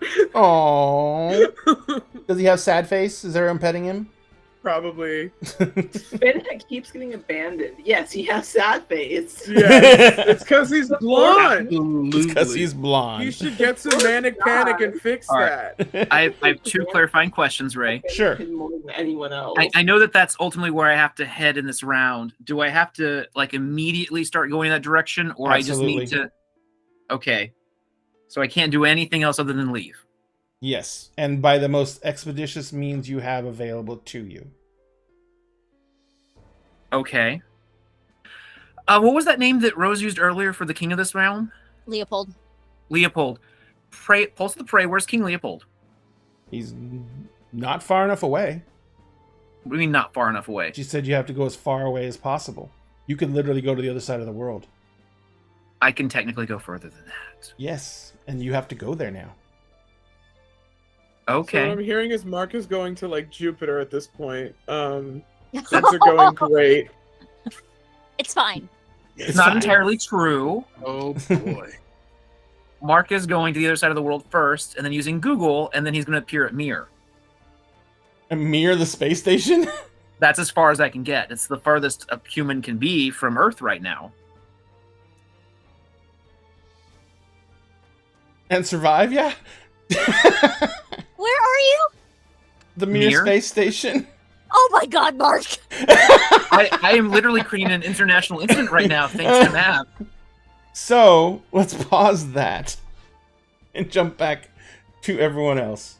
I'm So, sure they're fine, right? the honky tonk music, they're fine. Mark's on Mir. It's fine. They always go on a little quest by themselves, right? I'm sure they're fine. Right. So, Emery's, Vera, Pandora, and Penny. You're standing in the hallway of this bar. You can see that, like I said, there is at the end of the hallway on the back wall of the building. You see a fire exit. There's 2 bathroom doors to like on the wall to your left. At the corner where the hallway goes around the corner to go into the bar proper, there is that bench on the wall. There's a payphone on the left, and then right before it goes around the hallway, there's that one door that says staff only. Oh, we're not staying here. I hate this music. Definitely not staying here. Where do we go? And Penny's like, and she points to the back door. So are we going? Yes. Probably, yes. Yeah. And Penny's like, okay. And she reaches out for the bar, and she stops right before she touches it. And you see she just like, and you just see a little bit of lightning crackle from her hands into the bar. And then she just like pushes it open. She says, "No alarms." Nice. That's my girl. She's like, "Of course, there's an actual fire here. Everyone's gonna die." But Yeah, I just follow her through. yeah, you guys come out into an alley behind the building. You are in the. Obviously, there's a bunch of buildings on the other side. You see that the alley dumps out into this just down to the left, about not even a half block down. It comes out into a street with a sidewalk going by it. You can still hear, of course, the music coming from the honky tonk. It is evening. I mean, Lovely. this is good. This is a good thing. Yes, Vera did not walk out into the sun. This is a good Yeah. thing. Yeah. Yeah. In more like daytime, she would have been like, I guess I'm hanging out in the bar now. Right. Like, okay, great. Emery's, do you know where we're going? You know where Well, first we're going to go rent a car. And then we're going southeast. Okay. Well, let's find a car rental. Yep, I pull out my phone and find the nearest place to rent a car. Yeah, There's there's like Enterprise or something. Yep. You actually get the whole. It. By the way, it is around 8 p.m. You see that the Enterprise at the Baton Rouge Airport is 24 hours. And Sweet. so, do you have them come pick you all up? Yes. All right. So they're dispatching a car to be there in about 20 minutes. So Great. you know. Fantastic. Phenomenal. We love it here. Yeah. I mean, we don't love it here, but you know, No, I hate it here. it works out. I hate it so much. It's yeah. What season is it right now? No, Yeah, that's a great question. Because if it's humid, Pandora's not doing good. it's a fuzzball. I'm pretty Yes. sure it's humid. Ugh. I mean, if it's humid. Oh It's my gonna be God. humid anyway, no matter what Yeah. season. Yeah. it Yeah, is. but is it like I'm gonna die humid or just Or like is Like it- in Put the it. summer. Let me put it to you this way: last time I was in Louisiana in the summer Oh was my for God. the BP oil spill. It was 104 degrees and it was 99% humidity until it just started raining for no reason. See, that's what I'm talking about. Is it like I'm literally about to die humid, or is it like Everyone's gonna I'm die upset humid. Everyone's gonna die humid. Yeah, it's Oh like wow. I'm Cool. not used to this anymore. Your Yeah. hair has immediately started like puffing Yeah, up. Pandora looks like she's been shot with a tranquilizer. Like she's just like immediately out of it as soon as they step outside. I hate it here. Penny's like just unzips the tactical vest. Is like, holy God! I keep on forgetting about this place. Yeah. I just tie my hair back and I Yep. feel like it's just Yep. 20 minutes worth of complaining. Yeah, oh absolutely. We're not getting anything done. So as you're standing there outside the bar, or on the street, actually, you're kind of like just all waiting there, and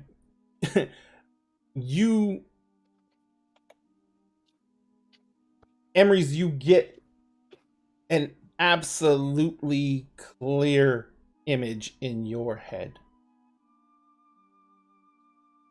There is a silver pillar in front of you. There are manacles hanging down from the top of the pillar. You look to your right. There is a silver pillar to your right. and there is a slightly balding older man manacled to the pillar. He is literally dangling from the cuffs. His feet do not touch anything. The pillar just descends off into darkness. You recognize him as the master who taught Penny. You look to your left, there is another pillar to your left. There is a small, withered man of absolutely late age who is chained up in the same manner. He is wearing Akashic robes, and he is hanging from those manacles as well. There is pillars just off to them, and they're going around in a curve, and you can see there's people manacled to all of them, and there's 9 pillars around the central single pillar that has no one manacled to it. Do I see my Tati anywhere? No, you don't see her anywhere. And then you hear, in just like a desperate croaking whisper in your Tati's voice, "Follow it." Okay. And you feel a absolute pull that's dragging you directly to New Orleans. And I will put my hand on Penny's shoulder. Well, I just had a fascinating vision. Before I continue, can I tell if Penny's teacher is still alive? From that vision? They all look like they were still alive. Okay, great. I just had a vision of your teacher there, our friend that went missing. Pretty sure that her grand-mère just sent me a message in my head.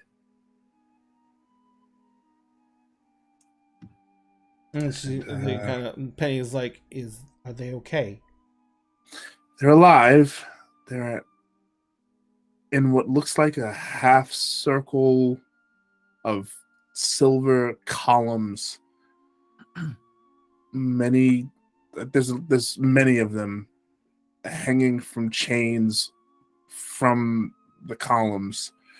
I couldn't see Tati, but I'm pretty sure that's probably because what she was showing me was from her perspective. She kind of like giggles. She kind of smiles and says, "Easiest way to contact someone is to let them in." Yeah.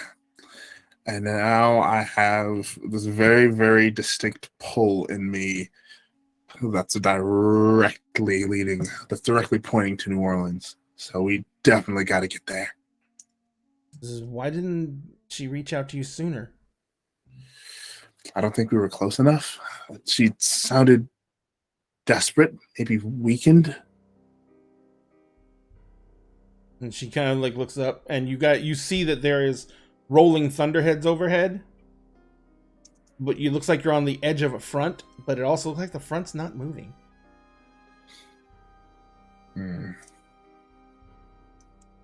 So here's the question.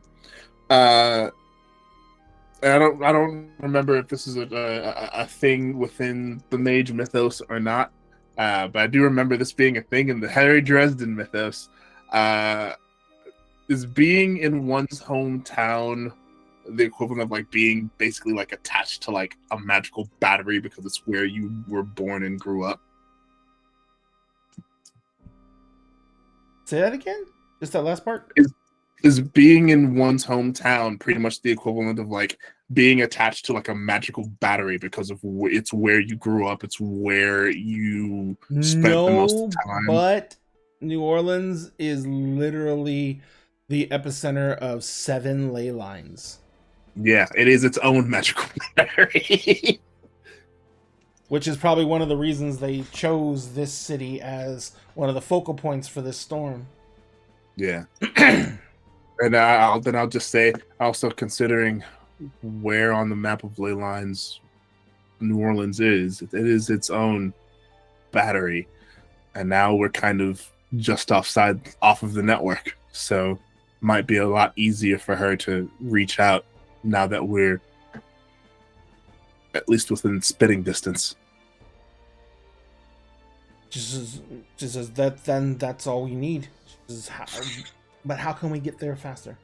I mean, the car is great and all, but it'd be fantastic if Mark were here and he could just, do his thing. Done that, he probably would have gotten us here sooner. Yeah, but he's in Denmark right now. And I'm sure they're doing a great thing. I'm sure they're fine. I hope so. This is Mark we're talking about. I mean, they go on side quests all the time. Like, I'm sure they'll be fine. Rose will keep them in check, right? I hope so. She says, I'm not thinking about Mark keeping in check or anything like that. I'm just saying that if Mark could have gotten us here, he probably would have told us he could have gotten us here. He's not. He's a little focused on other things. Yeah, that's also true. But he's able to pop in and out of places like nothing. Yeah. He could have just dropped us off. I don't think that like 10 minutes. I don't think that was his first priority. Okay, but no. Yeah. First priority is Rose. Okay, well, car. Car. This is if we need a car now, yeah? Yeah. He looks at you, she walks up to a car. No, that's not what I meant. That's not what I meant. We've got this one on the way. She's like, it'll be here in like 10, 15 more minutes. By that time, we can be like 20 miles down the road. And she puts her hand on the glass. Please don't. Please don't. Dude, Wait, Penny, does it have air conditioning? Yes, it has air conditioning. Yeah, then we're going. It won't be worth anything if you break the glass. She looks at you and she got this weird look on her face, and you see her hands just start vibrating, and then the window just starts rolling down. And she says, "You're a forces master. It's just a little electric motor. You just have to shake it." That's true. That's not how he used to steal cars. Hey, no one's asking you to tell those stories. You could have denied it, and I wouldn't have said anything else. But yeah, here we are. She reaches in, she unlocks the door through the now somewhat down window. She jumps into the car. She climbs across to the driver's seat. She like literally pulls out a Leatherman's tool, goes under and turns like halfway underneath the dash. And you see her pop the plastic panel off the bottom of the steering wheel, and she pulls out some wires and she cuts the wires, and then she basically she's like she taps the wires together until the car turns over, and she's like looks at you and she's like you see her twisting the wires together, and she says, "I'm adopted. I did have a life." She twists the nut. Right. She literally goes into one of her little pouches on her vest. She pulls out a wire nut and puts it on the wires, and she says, "Get in."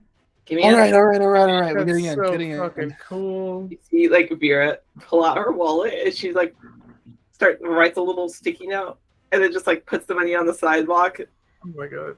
That's fine. I cancel the car that's coming.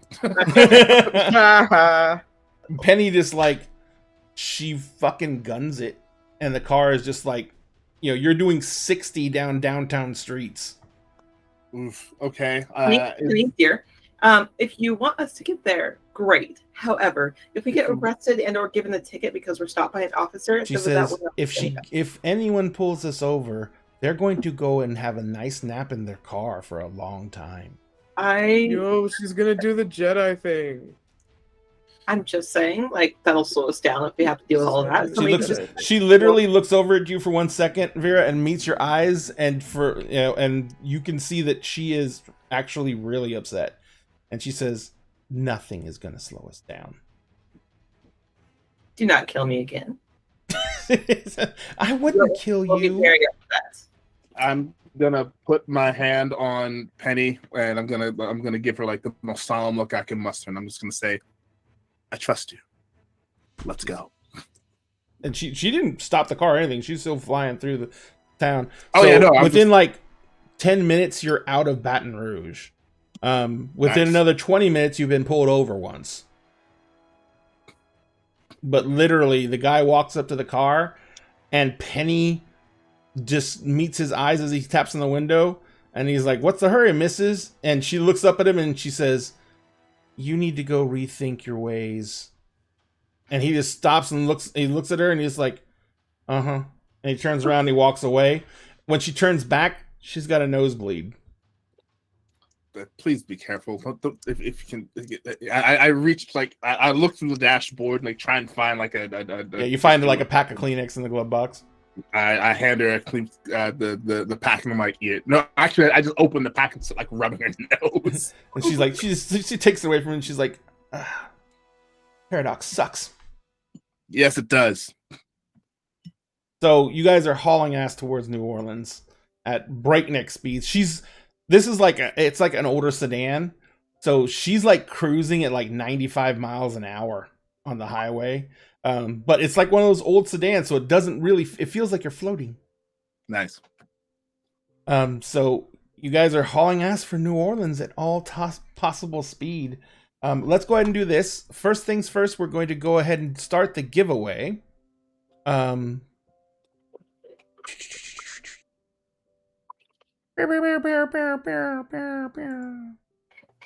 we are going to give away raffle tickets. And those raffle tickets are going to be good for a chance to win the mini of the month, which is this massive monster, Astaroth, the Archdevil of Wrath. We're giving away tickets right now for the next 20 minutes. You will be able to type !devil into chat and get your raffle tickets. 1 ticket for followers, 2 tickets for subscribers. Be sure you put that in now or within the next 20 minutes to be eligible for the drawing, which will be had on the 30th. And the last day to get tickets is the 28th of this month. Also, we are going to go and take a 15-minute break, and we will be back in 15 minutes to continue the story. Be right back.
We are back, ladies and gentlemen.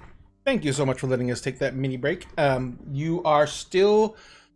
still have the raffles going on for another. Oh boy, hang on 1 second, because I know it's not going on for 14 more minutes. 2 minutes. 2 minutes and 30 seconds. You have 2 minutes, 30 seconds to type exclamation point devil into chat in order to get raffle tickets to win Astaroth, the Archdevil of Wrath, who is the mini of the month that we're going to give away on the 30th. Followers get 1 ticket, subscribers get 2 tickets, and we will be making the drawing on Ivy Shadow's Pure Havoc show on the 30th of this month. The last night to get tickets is going to be the 28th of this month, and we will be doing that as we just did tonight with a random 20-minute drawing or chance, I should say, to get raffle tickets during. And then after that, you will not be able to get the raffle tickets until the next show. And like I said, the last show to do that on is the 28th. All righty. Excuse me. Sorry, I had a chili burger. I'm a bad person. Why? I don't know, because it made me burp. The chili burgers are good. Chili burgers are amazing. And they're messy. It's true. But so we cut back from you guys were driving back to New Orleans, and I was jumping back over to Rosalind, Yep. who is ground zero with Mab, and Mark, who is on the space station. Space Station Mir, not Space the Station International Mir. Space Station, because I want No. the one that currently has oxygen. Yeah, that'd be nice. Yeah. How did you get to the space station? I told you when I got as far away as I could on Earth, I then Googled the astronauts on Mir so I would know who it is that I'm looking for so I could travel there. Does the Umbra not exist beyond Oh Earth? no, the Deep Umbra goes off beyond Earth. As far Well, as I that's as know, far- the Deep Umbra goes on forever. I mean, that's as far as I can go, though. I can only go as far as a human is away from Earth, and that's the furthest human from Earth.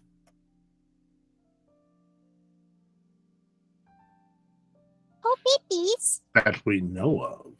Yeah. See, the thing is, we I don't know have of. to know the person. I just have to know something about them, like their Yep. name, a description. I mean, That is the farthest you can go away. Yeah. The moment you get to, well, actually, the moment you leave Earth, the Deep Umbra changes. well, that's interesting. Changes how? It goes from something that you understand and feel and is a natural occurrence. You understand that it is the ultimate expression of nature in the Deep Umbra. It is the absolute of the wild. Once you leave the boundary of Earth, it is barren. It is bereft of all life. There is nothing. Is it like being in space? Like, am I having difficulty surviving in this version of the Deep Umbra? No, because technically when you're in the Umbra, you're almost a spirit yourself. You can definitely die in the Umbra. Your physical form is definitely in the Umbra, but it's more of a mystical thing than it is an actual physical alteration, so you can't really suffocate in the Umbra.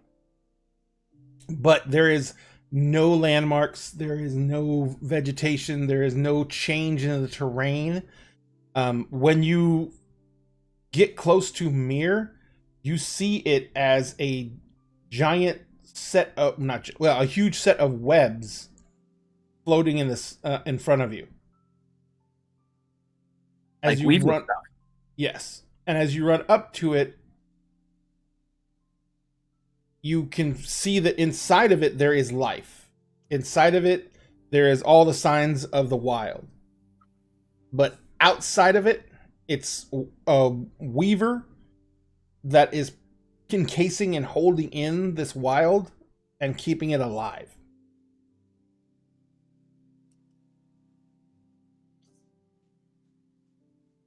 Okay.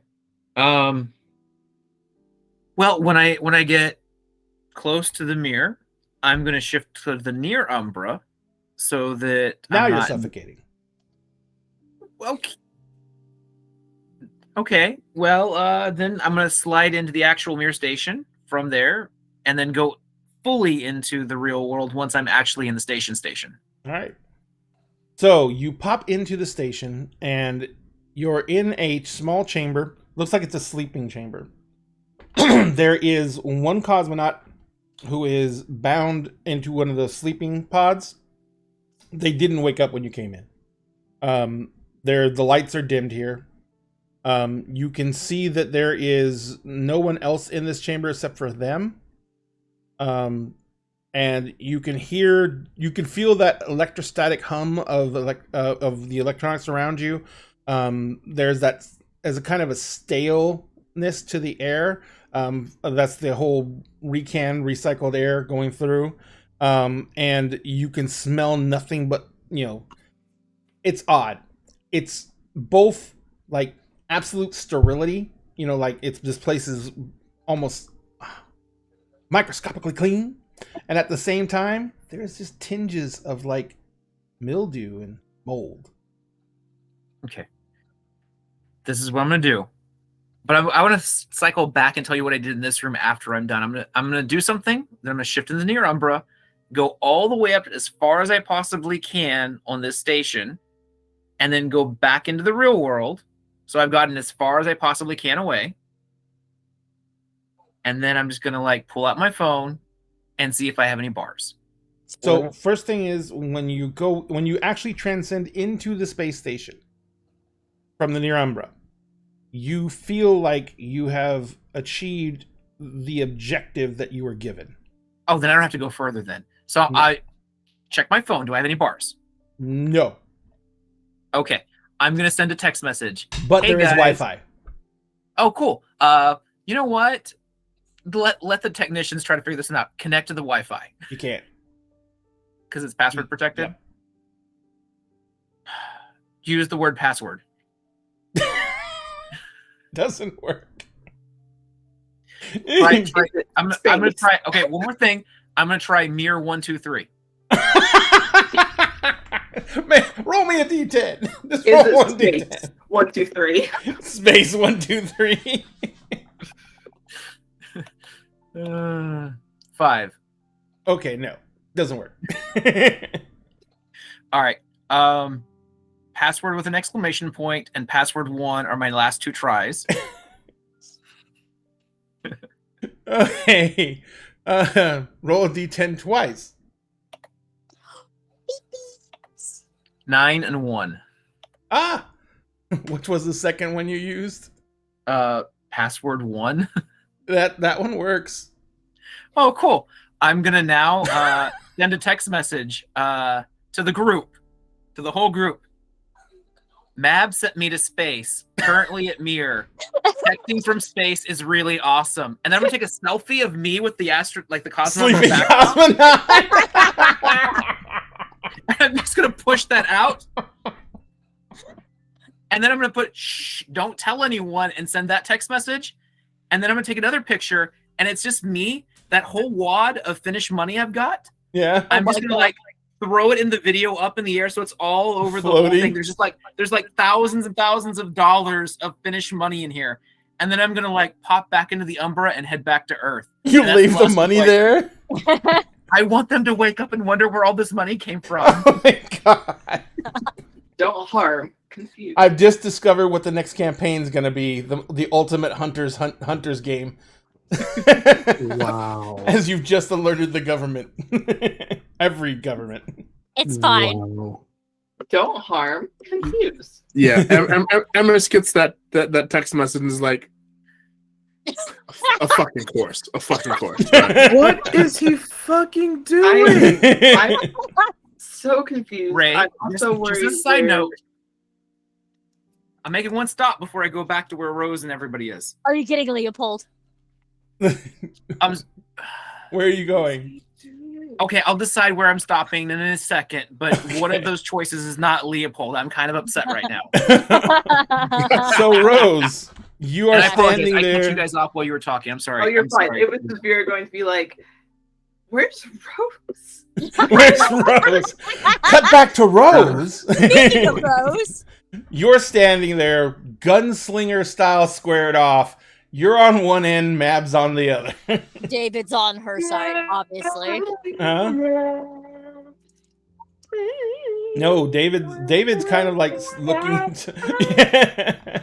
David's kind of looking at you, and he's looks at Mab, and he says, "There's Mab," and he says,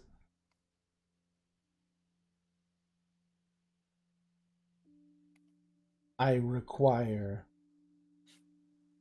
your glamour."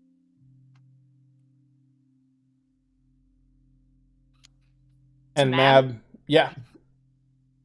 And Mab walks over and kneels down in front of him. And she, thank you for the hydrate and the posture check, Lissa. And I'm gonna hydrate with rice pudding this time. rice pudding. At least it's not peanut butter again. That was just too weird. And a sweet tea special. Oh, and a stretch.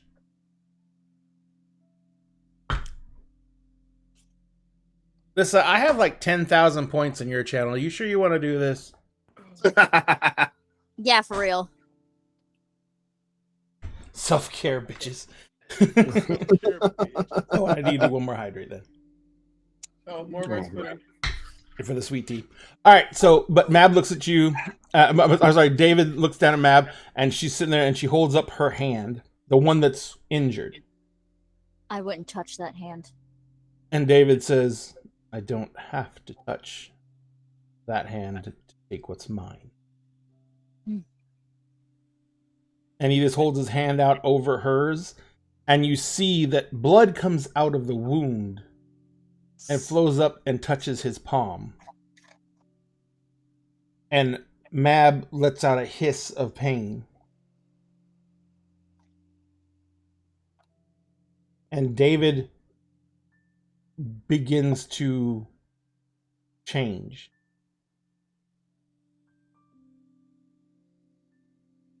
His clothes are not the suit that he was wearing anymore. Mm-hmm. They are the robes of the High King. Yep. His features become more angular, more elfin. His ears become pointed. He actually seems to grow a little bit taller. And he stands there looking down at Mab. And as Mab is like sitting in front of him, her clothes dull in color. Mm. You see that her midnight blue-black hair suddenly has gray streaks in it.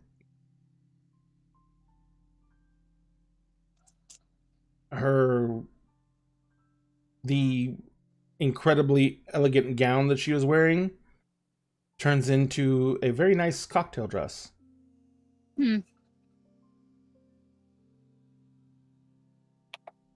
And just as her features, just as you literally start to see on the edges of her eyes, crow's feet start to appear, David pulls his hand back and holds his hand up.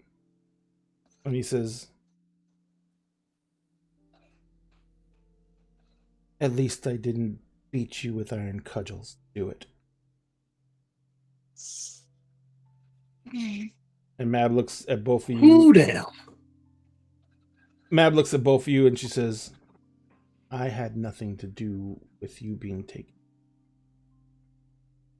And David like literally grabs her by the chin between his thumb and forefinger and forces her to stand up. And he says, you knew where I was.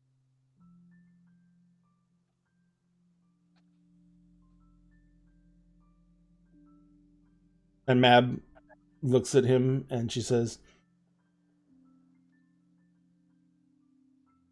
I did what I thought was best. Huh.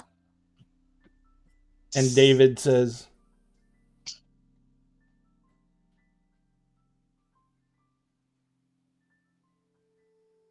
when I ask for your opinion again, maybe you will have learned something from this life. And a blade disappears in his hands and he slams it into her chest.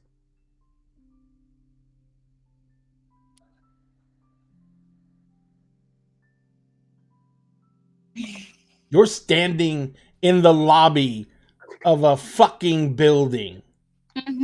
She's like, this probably wasn't the wisest place to do that. David kind of looks at you and he says, "Who are you?"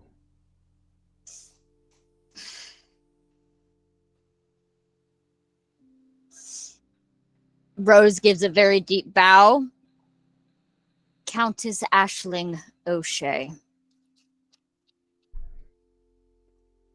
She is saying her true name in this moment because this is going to save her fucking ass.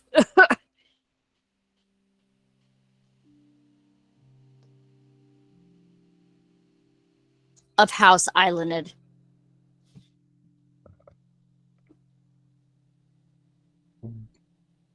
We have to go. My fiance is still missing. She had him.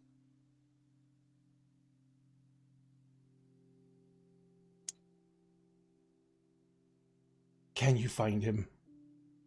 Easily. Then let's find your fiance. Have to get back. I know. I'm pretty sure Mark can find us. Mark is very good at finding people. Oh, Mark. Mm-hmm. That little son of a bitch was using mind magic on me. Yeah, he's fantastic. He's great. Has he been using mind magic on you? No, he's my best friend, and he is the best at you'll ever goddamn meet. All right. Let's find your I mean, fiance. he found you. He found you. And he actually, he stops and he actually says, in that case, the entire kingdom is in his debt. Mm-hmm. I think you owe him one. And he kind of he just shakes his head and he's like, I'm sure that I'm going to end up owing lots of people. Yes, and she is Mab just gone in oblivion? She'll look where Mab was. No, he killed her physical body. Yeah, so she's looking to where Mab was. She never fulfilled my favor. She still technically will owe it to you. I know. Whenever she will be born in debt. I love it. Damn. So Rose is going to cast Willow. Is it Willow Whisper? No. That's primal. Hold on. I have so much magic stuff. Hold on. Do not blow anyone up. Seer's Wisp. Ah, that's it. Yep. So she is going to slowly whisper, "Can we please find Finn?" And she's going to rub the locket. Okay. I need to find a person, so that will be my realm plus Fae, correct? Mm-hmm. So what is the banality of this building? The Yep. banality of this area? The difficulty. The difficulty. It's an office building. It's an office building in a business in a yeah, it's a 9. Okay, good. The only thing would have been worse if it was like an American public school. The DMV. The DMV. That's fine. I still got 2 successes out of it. City Hall. City Hall. I got 2 successes out of it. Perfect. Finn is outside. He is back towards the way you think you probably came from, but he doesn't seem to be moving anywhere. He seems to be stationary. Yeah, so the wisp is gonna start leading them to where it is. Those humans that have banality of Just so you know, 6 or less can sometimes see lights if it's at nighttime. It's not nighttime though. Here. Yep, so they're not going to see it, but just for context. So the Wisp is going to go and lead the way to Finn, and she's like, all right, let's go. So you guys follow it back. It takes you maybe 5-10 minutes to walk to where they are. While you guys are doing that, while you're walking there, we're going to jump back. So you guys are hauling ass from, let me double check and make sure I have this right. Run away from Baton Rouge down to New Orleans. I think it's 2 hours. Yeah.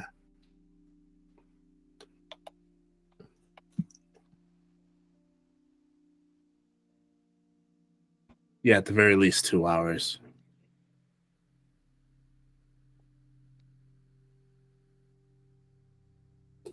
I just realized, did we leave Marco? Did Marco come with us I when we don't went to the remember. Umbra? No, I remember him So- like volunteering to stay at a certain spot. I Yeah, don't because remember it where. was Tuck, Marco, and Penny that were left behind in the mortal realm originally. Okay, I was just like, I was sitting here and I was like, I don't remember where I put him. I don't remember where I put him. I lost her henchman. Yeah, that's why I was like, oh shit. Kinsley was Yeah. an angry phone call. Wait. Where did you put Kinsley. my Marco? Kinsley, come pick me. Kinsley, come pick me up. These people are Marco's crazy. going to be like, Kinsley, I don't know where I am. I don't know where I am. The cat is in space. The Fae slapped a queen, and then the others are just breaking every traffic law that's ever no. existed. Baton Rouge is only an hour. Oh. It's just like, Whoa. hi Kinsley, don't listen to Marco. He's Depending on fine." traffic, yeah. So the last time I was home, driving to and from Baton Rouge took me at least a couple of hours each way. Well, that's because you were doing There it was during the also- daytime, yeah. Yeah. See, it's literally at this time, 10:30 p.m., which is actually a little bit earlier than that there, where you're at now. It's an hour and 13 minutes. Nice. And that's at posted speed limits. You're not doing that. Yeah. Nope. So, yeah, she's basically just gunning it. And you guys are quickly, like, coming up on Kenner within, like, 30, 45 minutes. Yeah. And she starts slowing down when they get to that point. The storm is still overhead, right? But there's no rain falling.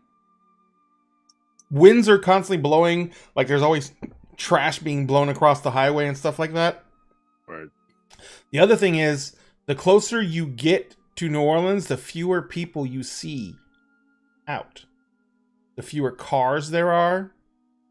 And the last time you got stopped was just when you went through Gonzales.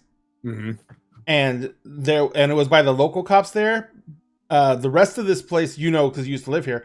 The rest of this trip into New Orleans is on 10 and Highway 10, and it's almost always state troopers, no locals. Yep. So, but you don't see a single state trooper the entire time, and really the only traffic you see is an occasional diesel rig driving through. Well, this is very odd. You see like no other cars. I would have expected this at least seen a state trooper by now, but nothing. I mean, this is a major route because, New Orleans being a port city, Yeah. Baton Rouge is often a secondary stop off for deliveries, and it's a major point of express route because it's got like 3 different highways that meet in Baton Rouge. So is. Yeah. It's basically like entire town that's used as a city is used as a warehouse. I mean, Yeah. the road is kind of being encompassed by nothing. I would say I'm not that surprised. There is no people. That makes a lot of sense. It's still unsettling. I didn't say it wasn't unsettling, just that just not surprised. Fair. When you get into Kenner proper, you're still on the highway. Mm-hmm. Everything is lit up the way you remember it. There's the street signs off the side of the highway. Mm-hmm. You're driving on an empty highway. I-10 is never this empty. you know what? That just means we don't have to worry about hitting anybody since Penny is coming in. That's true. There are pros and cons. I'll turn to Penny. Punch it, Chewie. Penny had actually slowed down and she was looking around. She seemed kind of like a little disturbed. Do one last thing to drive. You've been driving for a little while now. Do you want me to take over for you? No, I'm good. And as you get into you're starting to get towards New Orleans proper, you start feeling a very strong change in the direction. Instead of going due east on 10, the closer you get to Metairie, you start feeling the pull directing you more south and east. Okay. Angle south. And she's like, I can't really angle. We're not flying. Well, I'll take. She's like, I'll take 12, and she gets on Highway 12 going south, and then right as you get to the juncture for 90 and 12, you can, as you're getting close to that juncture, you see the pull is going more and more easterly. East. She's like, all right, I'll get on 90. God. she gets on the last. This kind of goes along the river. It goes right by the university and everything like that. She's following 90, and once you get to right where the Baptist hospital is, yeah, she's right there. It's almost southeast. Okay, and south from here. I guess I'll just drive down Napoleon. You tell me where to turn? Yeah. And she gets down, she starts turning down, and you get all the way down, you cross what's the name of the main drag? I can't remember the name of the main drag. St. Charles Avenue? Yeah. So you get down, you cross St. Charles Avenue. Right as you get across St. Charles Avenue, you have to turn left. It's been bearing more and more east, but the moment you get to Pierre Coliseum, the streets right there, right after St. Charles, it's telling you to take a left on, you feel you need to take a left on any one of those. So left on Britannia. Okay, all right, so she takes a left and she starts heading down there, and it's still pointing you, it's just going straight down Britannia. You are in front of this huge medical complex, Toro Infirmary. The medical plaza. Yep. I know it. She's like, and you're pointed towards, it's just pointing towards the plaza. Okay, going to the plaza. And you, as you're, this is Pritien Street, when you're in Pritien, as you're pulling up towards the plaza, you notice that every other building has all the lights on, but the medical plaza has no lights. Head to the medical plaza. Yeah, I'm not a doctor or anything, but I feel like there should be a couple of lights on or something. Yeah. A little more welcoming. Entirely suspicious. Do they think, we'll just turn off all the lights? No one will be suspicious? That's a little... No one will notice. Yeah. It's not very smart of them, isn't it? Penny's like, I don't know what that has to do with anything, but I guess you want me to just pull in one of these. And she stops and she's like, oh, fuck this. And you're pulling by one of the paid parking lots for the medical center, and they're all empty. Yeah. And she's like, okay. How about... This is bullshit. How about we go in, and if you prefer, you can stay out in the car. No. This is not normal. No, this is not normal. This is some fucking I Am Legend shit. This is a fucking nightmare. Right. I think we're in hell. I think the humidity gave it away. I think we're in hell. She's like, do you want me to pull into Mardi Gras? Want me to just pull up into the parking garage, or do you want me to just park on the street? What do you want to do? Park on the street in case we need to bolt. It's like, it's not like we're gonna run into traffic. Exactly.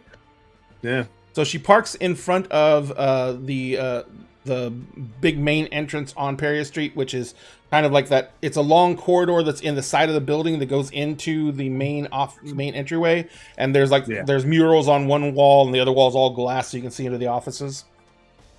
And the corridor goes like deep into the building, and then opens up into the main doors where it goes into the lobby. But none of it's lit up. Even the corridor itself, which has those drop lights going all the way down it, none of the lights are lit up. The parking garage is not lit up. Nothing. You know, as someone who is very accustomed to the dark and feels very comfortable in this dark, I am worried that I am comfortable in this dark. That begs the question of who else is comfortable in this dark? You know what I mean? Yeah, I know exactly what you mean. As we get out of the car, I will light up the staff. Oh, There is no one on the street. The air walkway above you that crosses over the street to the other half of the Toro Center. It's not lit up. Oh, hello, Tanis. Thank you very much for the raid. Hey, thank you. We're about to get ambushed. We're about to get ambushed. What makes you, why can't you just trust me? Wow. Trust you. Your NPCs can't even trust you. One of them just got shanked. Get the fuck out of here. Actually, though, wait, that tracks. It's truth. Hey, she was a traitor. You still killed your own NPC with another NPC. With another NPC, like literally can't have shit. Like my dad's literally the bad guy of this campaign. I don't trust it. So you guys are like, you pull up, you park in front. You kind of park across the street from that entrance, and you're basically sitting there looking at this corridor in darkness. The other side, across the street, the Toro building over there is in darkness. So you kind of, because it's split into two buildings. The medical complex is two campuses. So you have your choice of going in the older campus or the newer campus. The older campus is to the south. The newer campus is to the north. Either side of the street. If I were a big bad guy, which would I choose? Where am I being pulled more? You're being pulled to the older campus. I had a feeling. I would choose the older campus, which is where I'm being pulled. That is where Vera would choose too. She's like, if I were a big bad guy, oh wait. If I were a big bad guy, would I be obvious or just a little bit less obvious? I would choose the older building. To the older building. So you got to be dramatic about it. Yeah, it's a whole aesthetic thing. Yeah, there's like no villain charm if you don't like go with No, that. that's very true. So you guys begin walking down, get out of the car and begin walking down that corridor? Yeah. Yep. Like I said, Right. staff's lit up. So the staff's lit up. One other hand on my sword. As you're walking down that empty old cartway. No, by the way, this thing is, hang on, 10, 20. This corridor is literally about 20 feet tall. Yeah. So it's huge. It's like almost, it would be a breezeway if it went all the way through the building. But since it ends in that entry to the building itself, it's basically just a very creepy thing when it's dark. But as you're shining the staff, the light from the staff hits the windows of the glass to your right as you're walking in. That should be offices, and on the other side of the glass, there's just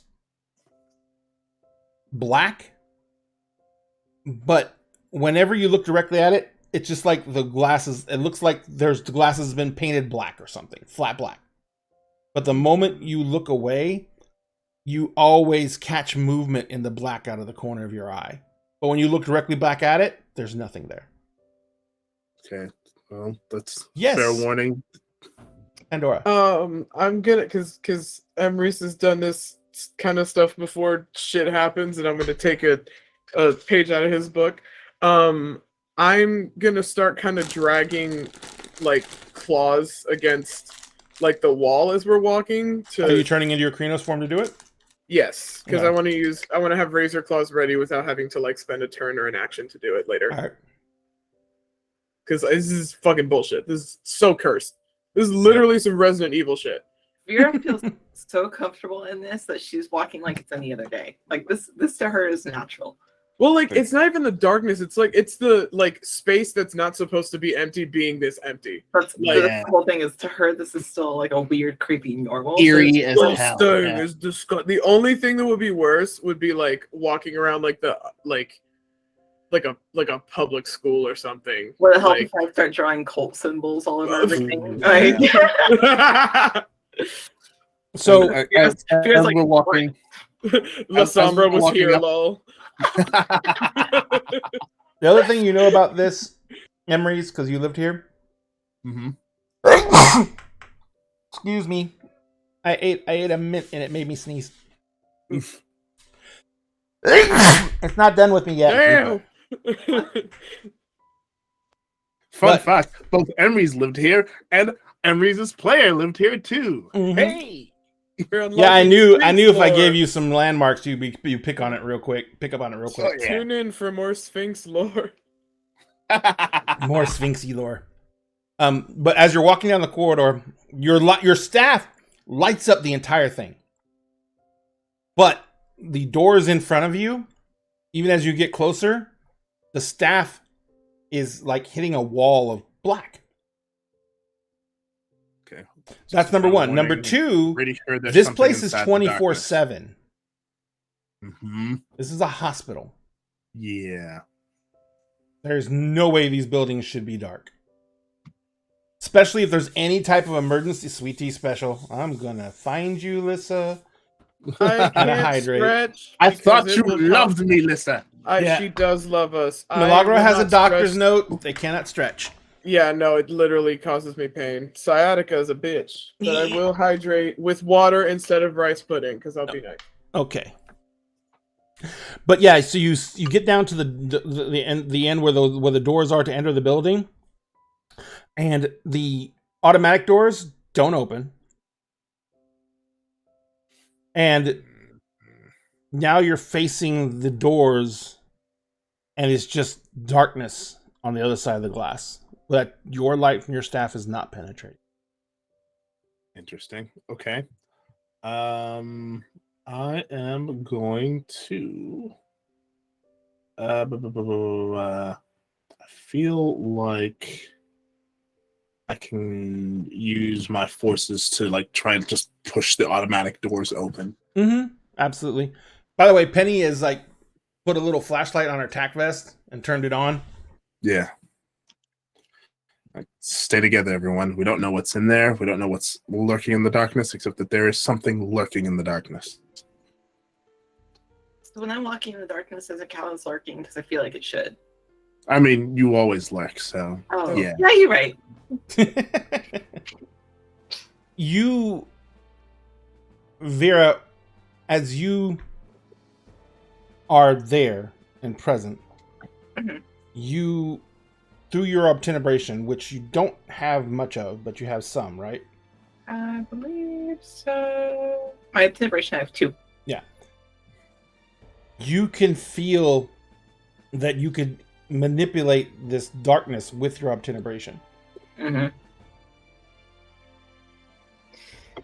So she's gonna try to push it around a little bit. Be like, what? you can basically make a tentacles extend out of it. Yeah, she knows. She's That's just not going to do fun. that. She's just not going to do that because that'll scare people. She just- who are already on it. She's just playing. She's just playing right now. That's all. She seems like very calm for all of this. So you're sitting there, and Emery's, you pry the doors open, and as you pry the doors open, and your light goes through into the room beyond, you see that it's almost like smoke. The blackness is just dissipating in the radius of your light, but only once the glass is the light is actually, like, I guess, encountering the darkness. Mm-hmm. Okay, and I'm going to like hold my staff forward and continue walking. Stay together, guys. Now, your staff normally would light up like, about 20, 30 feet around you, depending on where you're at. In Yeah. here, you've it seems to be fighting to hold that 20-foot circle. Okay. So, Vera, you understand something as soon as you step into and the darkness closes around behind you. As soon as you are in that darkness, you understand that wherever this is directly connected to the abyss. Fantastic. Love that. Oof. You've been taught about the abyss. Your sire taught you about the abyss. It is the place that your powers from Shadow come from. It is an actual place. It's a place where you can go if you're powerful enough in obtenebration. And your powers of obtenebration can protect you from the things that live there. If you're in something that has direct access to the abyss, whatever is in the abyss has direct access to you. Mm-hmm. I don't know if coming to his way is the best thing, just so we're all aware. I would just like to voice our opinion now. Why would you say that? Oh, well, I feel like we've kind of stepped directly into a portal or a connection to the abyss. And so if we have connection to the abyss, you know where I get my abilities from. If we have connection to the abyss, the things in the abyss have connection to us. I don't know what all is lurking in this dark. Okay, so you know more about this stuff than I do. So just this part specifically. Okay. What do you suggest? Well, I don't have to get through it. Maybe we find a light switch, or if the wires have been cut. I don't know if that'll help. Right. We'll do something. And I'm just gonna kind of move the staff around, kind of staying in place, and kind of moving to see if I can find like a light switch or something on a wall or a lamp somewhere or anything that might be a light source. There's lights fixtures in the ceiling above you. The ceiling is only like 12 feet tall. So the ceiling is normal height above you. Yeah. Literally, Pandora can reach up and touch the light fixtures. Okay. I can are the bulbs exposed at all? Like, can I No, it's that plastic cover. It's in a drop ceiling, so it's the plastic covers over them. But you can easily pull the plastic cover off, and you could reach up and grab the bulbs if you wanted to. It's just these typical long neon lights. Mm-hmm. Yeah, I'm gonna open it and see if there's if anything's missing, or if it's just they're there and not working. They don't seem to be working.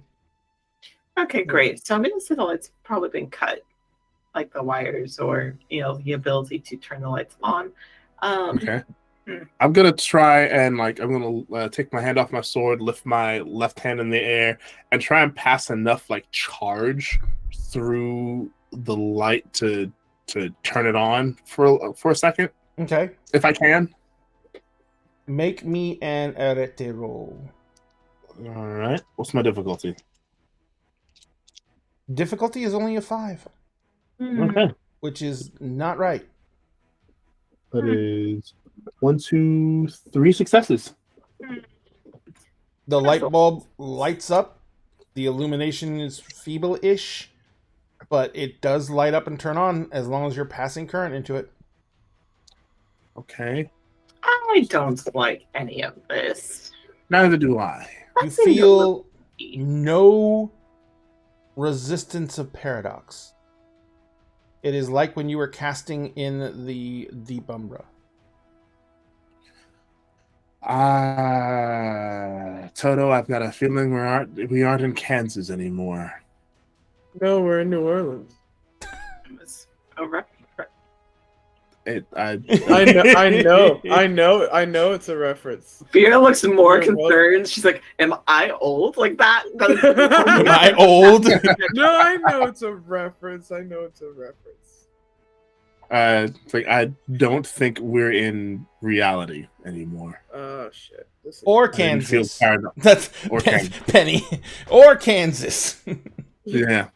Well, Kansas. technically, I've never been to Kansas, but Wait, does Kansas exist Gross. anymore? Is it in the storm? Did it get like? No, it's far enough west that it's not in the storm. Okay, Kansas so gross. Kansas All of still Of all the exists. states to leave. Of all the places to leave behind, we chose we Kansas. chose Kansas.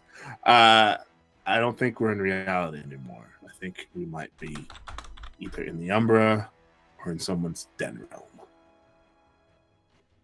You know that Wait, this there's is not a all kinds great of thing. things, pocket dimensions. Yeah. Yeah.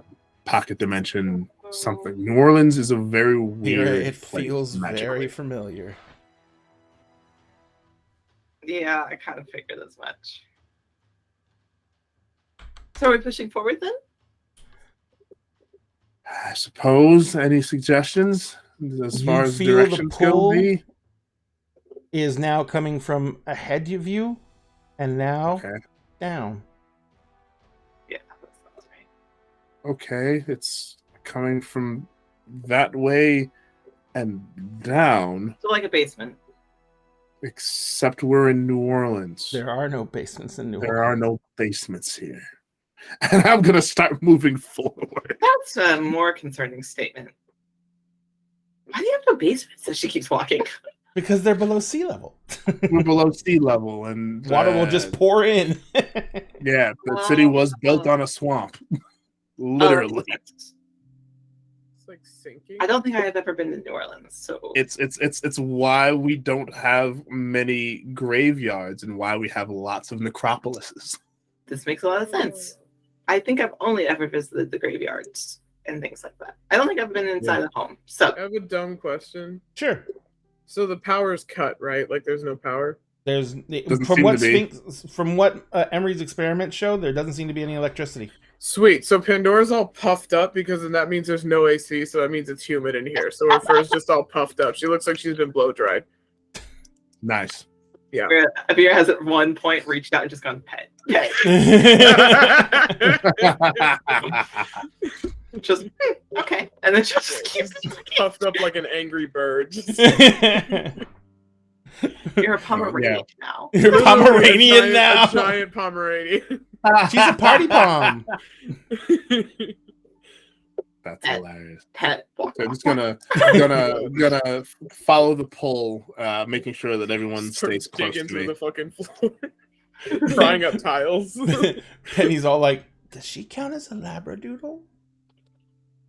I don't know what I would technically count as. A giant chow. Oh, Chow Chow! I love Chow. Oh my god. Yes. Okay, well, All right, so Penny's like, as you walk further in, you come to the central area of the lobby, where not central, but the central area of the hallway, where it's like directly almost in the dead center of the building. And to the left in this hallway and to the right in this hallway, there is two banks, a bank of elevators on either side, 4 elevators each side. To the left and right of each elevator, there is a single door. And both of the doors on either side of the elevator banks say stair. Okay, power's out, so we're not gonna trust the elevators. Knights of Silver Moon, thank you very much for the raid. There. Oh my god, thank you. Hello, knights. Welcome. So yeah, I'm gonna go to one of the doors and I'm going to nudge it open with the staff.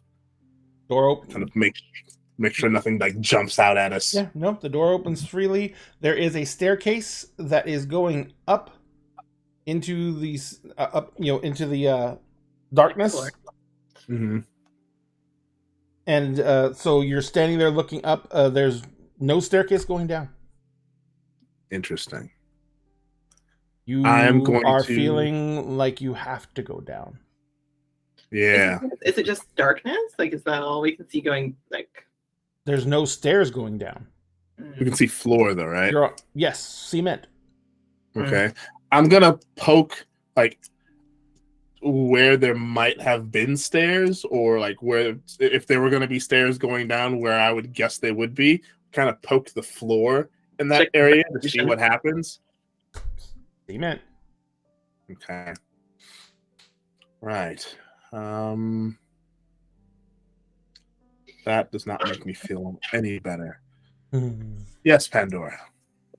Can I go to one of like the elevator doors and like pry it open to see if there's like an elevator resting there, or if there's just like Sure. Cables or something. Yeah. Oh no! Like if there's like an empty elevator shaft All right. going down, because It's not in your current form, your Krynos form. There's absolutely no trouble opening elevator exactly. doors. Yeah, so you open them up. The biggest issue you have is well, actually, Penny goes with you. Okay. And so when you open the door, she kind of like takes her flashlight off and she shines it down. And it's the bottom of, I don't know if you've ever seen the bottom of an elevator shaft, but there's like big, huge freaking, it's like recessed down about 10 feet. And there's a set of big, huge springs down there. But that's it. Okay. What would it take for me to check and see if the floor is an illusion? You could use Prime and try and check for magical effects that have been enacted in the area. Okay. You would make an arete roll. The difficulty would be... Technically, I can't tell you the difficulty. Because if Okay. there's a magical effect in the area, it's going to be a difficulty of what the effect was cast at. Gotcha. So Yeah. you would have to make the roll, and then you tell me what you rolled on the dice you rolled. I Okay. would say that if it was Ezekiel or any type of magic he uses, then he doesn't need a door. Just putting that. That's good to know. Okay. I rolled 2 9s, a 10, 2 4s, and a 2. So you got 3 successes. Okay. Oh. There is no effects of illusion, whether it be through manipulation of light or manipulation of mind. There's no illusions here. Mm. So you're sitting there and you're all like, What now? yeah, no. Yeah. And What do we do? We have Vera? to go down. Hi. Oh no!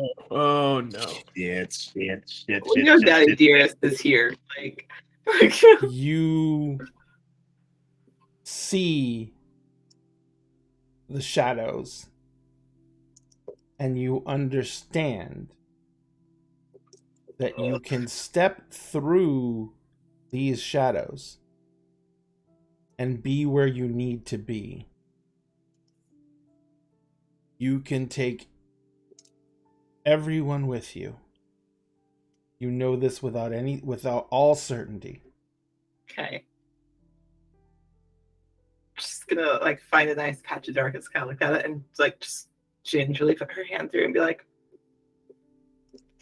"Shit. Can you all come over here for a second? Emery's, can you turn off the light? Do you want me to turn Penny, the too. light off? Yeah, for just a moment. Okay, I'm gonna shift my staff into the wait left right hand, Just wait. and Right I'm gonna unsheath the sword before I turn the light off on my and staff. I'll wait till they're all like, I can feel a hand, like a holding everyone's hands, then Yep. and then go downstairs. You just take a step. Yep. All right. None of you let go. Just no matter what. Okay. So you all feel her walking forward. You're walking forward with her. Mm-hmm. After about 3 steps, the entire atmosphere changes. It is cool. It is moist. You can hear water. Sorry, Em. You can hear water dripping. Control Wait, moist. so which moist spell is it? It's Control create. moist. It's create moist. It's create. Oh, nice. Okay, that makes sense. All right. But yeah, there's moisture in the air, an incredible a lot amount, but it's not humidity. It's cold moisture. Yeah. And you can hear water dripping, and you can see ahead of you that there is a silverish glow coming from 10 silver pylons that seem to be coming out of a large hole in the ground. Pretty sure I'm that's going what I saw. I'm going to very quietly whisper to Emery's, like, you don't think this is a ploy just to get you here? That way they can also add you to this weird ritual, do you? Because Oh, it's I'm so sure like- it is. I'm just saying, like, maybe we should be aware of that. Yeah, one of those pylons in my vision was very empty. So it's either you or Penny. Yeah. I just want to make us clear before we walk forward that this is a very real possibility. This is very likely a trap. Fantastic. I'll just sit up straight and be like, onwards then. Yep, everybody stay ready. All right. So you guys begin walking forward.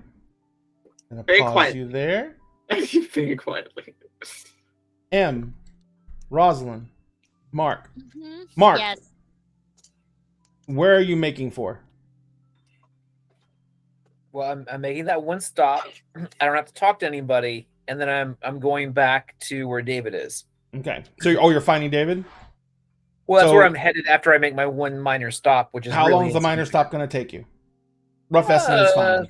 30 to 45 seconds. Oh, perfect. No problem. So you're tracking David. Rosalind, you're walking with David back to you, and you recognize the area where you originally confronted Mab, Mm-hmm. or were confronted by Mab. And you can see that there is a bench, like there's like a little Art Deco area with a huge planter box and everything like that, a green space. We love that. And there is a bench in front of it, and Tuck and Finn are sitting on the bench. Oh my god.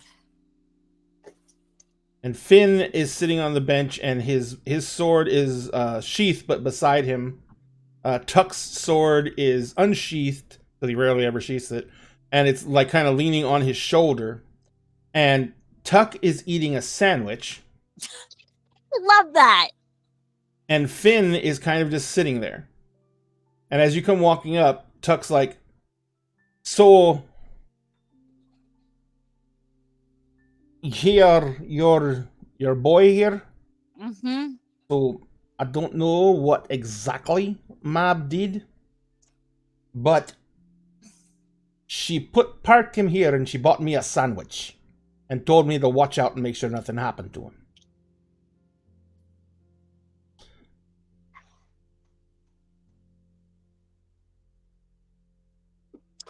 Tuck, Yes, ma'am.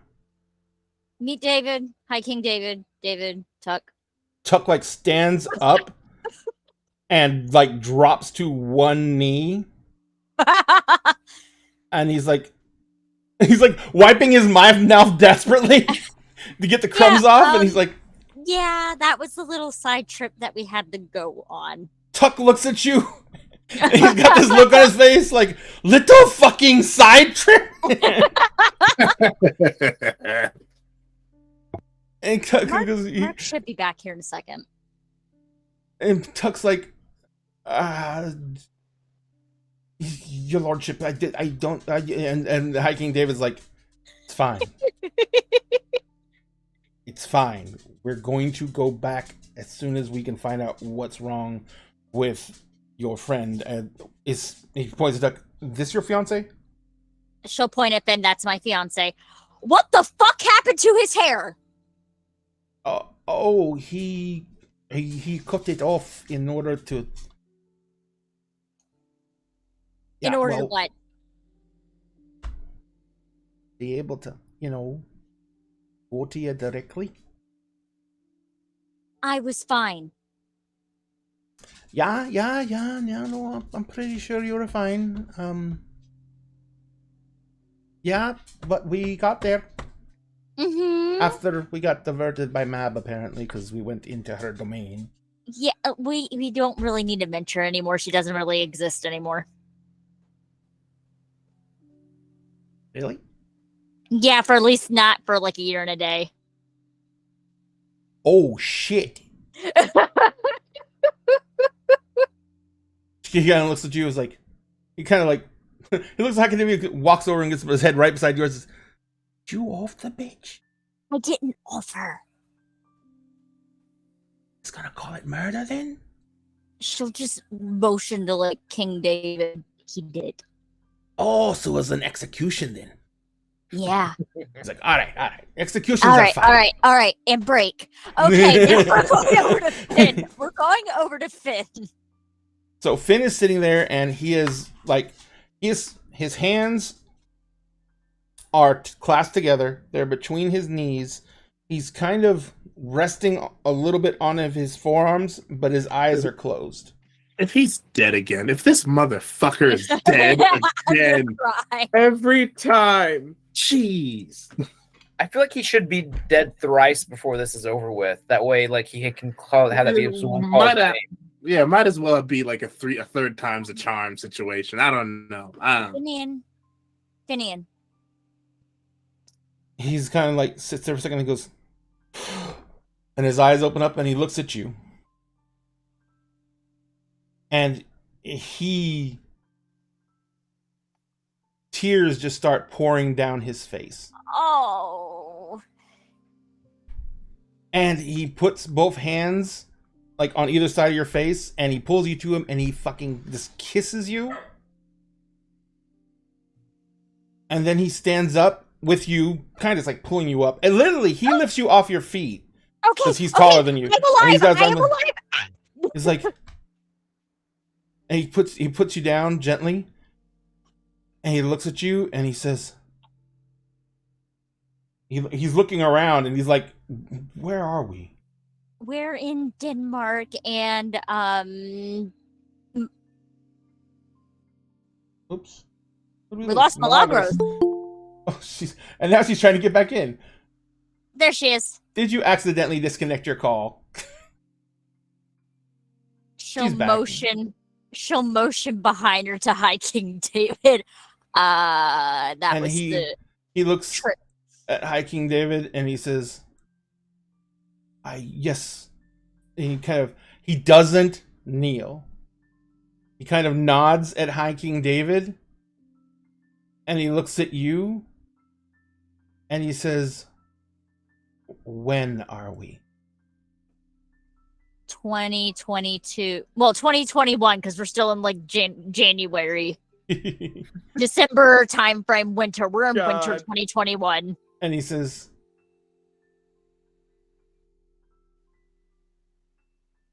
so it was real. What? Finn? I was dead. Yeah, you were. Twice. No. I was only dead once. You were dead twice. No, Rose. I was only dead once. Who the fuck was It's the in his twin. body? Okay, hold on. Which one are you? My name is Finn. Finn or Finian? My title is Finn.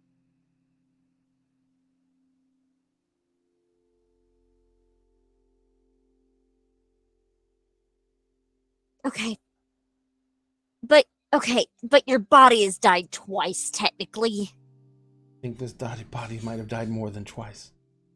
What? Again? Oh my god, I cannot leave you alone for like 20 minutes. I cannot. Like, the gust of wind is gonna kill you. And he stops. He stops. And he looks at you. And he says,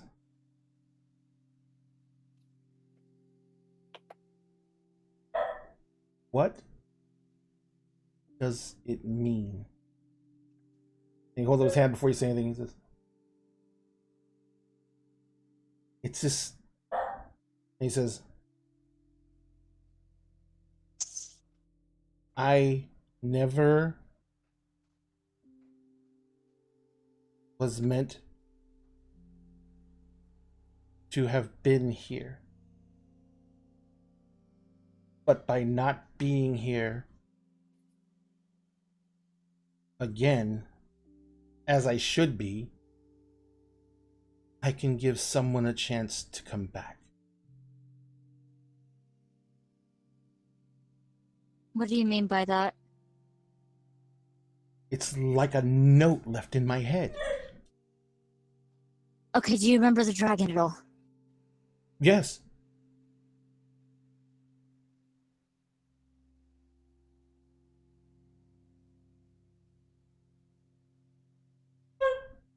So what you're trying to tell me is you weren't even meant to come back.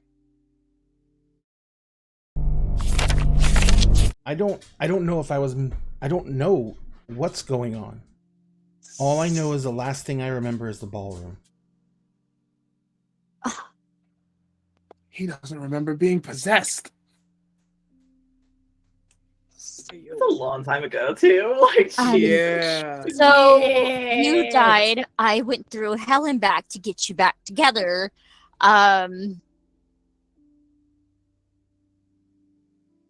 You were possessed by a dragon for a while.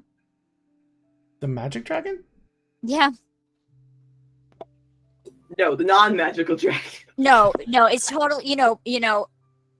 What is it called? Barney? No, Puff. I don't remember which one it is. Puff the magic dragon. Lives But by I the was- sea. Okay. The body you're in is the golem you made for your twin.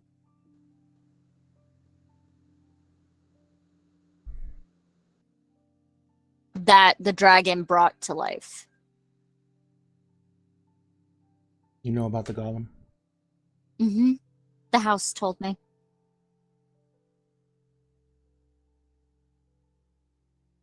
And he looks at Hiking David. And he looks at you and he says, then you know I'm Shadow Court. You told me.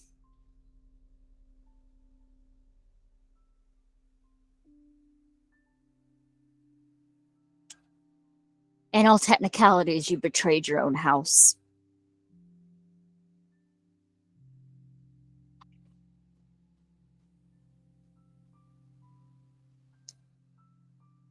And you told me you had no choice. They took advantage of you. They promised that they could give him the life he deserved.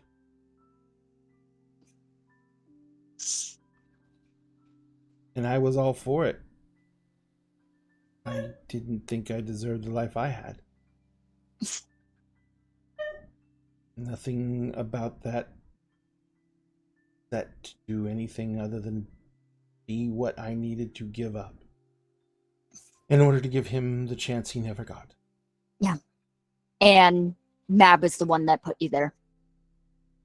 He's the one who put me in touch. She said that if I could make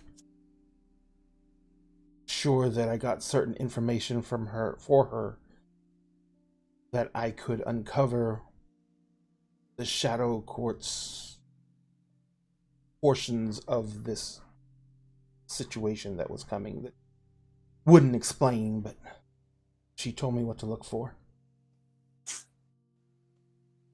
And yet, someone who is acting as High King David or whoever signed up our marriage arrangement despite you being what you were in that court. So there's been hands in this for years. Yes, there has. Where's Mark? Mark, you should be... Where the hell did he go? Mark probably is coming up about now.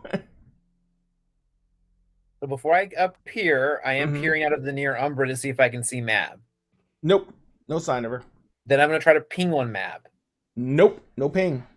Then I'm just going to pop out of the Umbra and very, very angrily throw the cold iron fence post off into the grass. The fucking you vandalizing another house. I didn't... Mark, Probably the same Mark? house. It Mark? was the same house. Oh no. Mark, The people Mark? are like, who the hell is touching our fence? Stupid teenagers. No. Mark? You don't understand. I've made 2 international incidents today. Mir Space Station. And stealing former another portion Prime of Boris Minister's Johnson's. fence Yes. post. He's missing 2 of them now. Mark. Their security is gonna go nuts. Yeah. It wasn't me. But someone does owe you a big favor or a few. I'm gonna just walk over to Finn. You bet you do. I've kept her safe for at least 48 hours straight. That wasn't who I was referring to, but okay, I Mark. owe you everything then. Yeah, you do. Mark. Yeah, it's he really doesn't- cool. She owns it all. Mark. Oh, Mark. yeah. He doesn't remember a lot of things. He died again. 3 times? Yeah. Die. We just I call him woke. I Jean just Grey woke now? up. Can we call him Jean Grey now? Yes. Yeah. I'm gonna Might turn as this- well. I'm, We gonna, might I'm, as well. liter- I'm, Yeah. I'm literally turning to Finn and I'm typing in my phone right now as a reminder with an alert and everything. And I'm like, I just need you to go to a doctor's office with me on the next weekday. Okay, I really hate doctor's offices. Can you give me a reason why? Well, the life insurance policy won't allow me to do the paperwork unless you've been to the doctor. You want to buy a life insurance policy on me? You died 3 times in less than a week. Yeah, I really do. I guess it is pretty good money. But Mark, I was referring to High King David. Oh, David. Yeah, just turn around. But David looks at you and says, "Amp guard, really?" What do you Hey. want me to do? You want me to start with the crazy stuff? I never lied to you. Not once. And there's a lot of crazy stuff I could have lied about, but I didn't Yes, we say a could've. single lie. says- Exactly. David says, "I need to set my kingdom to right, which means that I have to find my blade." And your blade is? Caliburn. And he looks at Mark and says, "Boy, I am the only one who can find it." You Says- sure about that? You sure? I have to earn it back. Oh. I threw it away because I believed I was unworthy. That was apparently not reality. Mm. But now Also, I have to you get it wanna- back. by the way, that business suit looked awful on you. He's like, that business suit burned like... I bet it did. Hey, Mark. Yeah. I think we need to get back to where we need to get going. So we need to head towards the Kingdom of Willows. Yeah. I don't know the places by those names. Kingdom David of Willows says, is near New Orleans and I stuff. know the places by those. Yeah, that's where your wife is. She's visiting her cousin or something right now. When you see her, don't let her know. Are you gonna surprise her? After a fashion. Wait, you're not coming with us? I have to find my blade. Oh, are you gonna be Yeah. hold on. Are you gonna be super dramatic and everything when you come back and see her just birds flying everywhere and be like, darling, I'm home? And he looks at you and he says, "The very last thing I saw before the last cudgel came down and I remembered nothing. Songbird."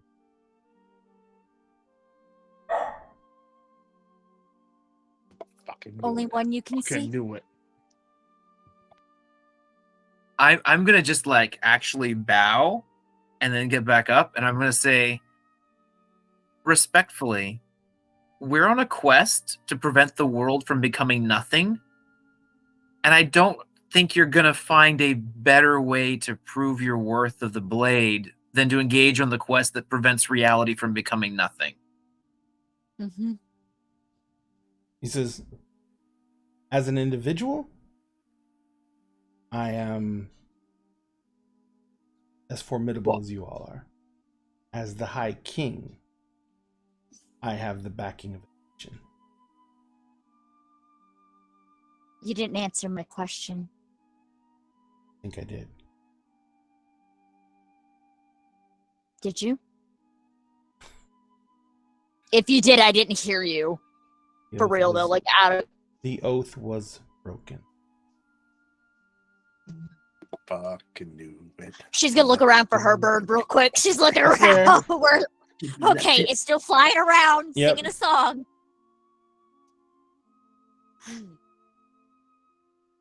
Well, How else could anyone get that close to him? How else? How else? and she'll look at Finn. As for you, Finn's like, I'm assuming that we're still planning on saving the world. yep. We still have to and kill you the are going- Nefandi? He's already dead. Oh, well, Oh, yeah, okay. I- So things have been Mark did it. accomplished. I did that.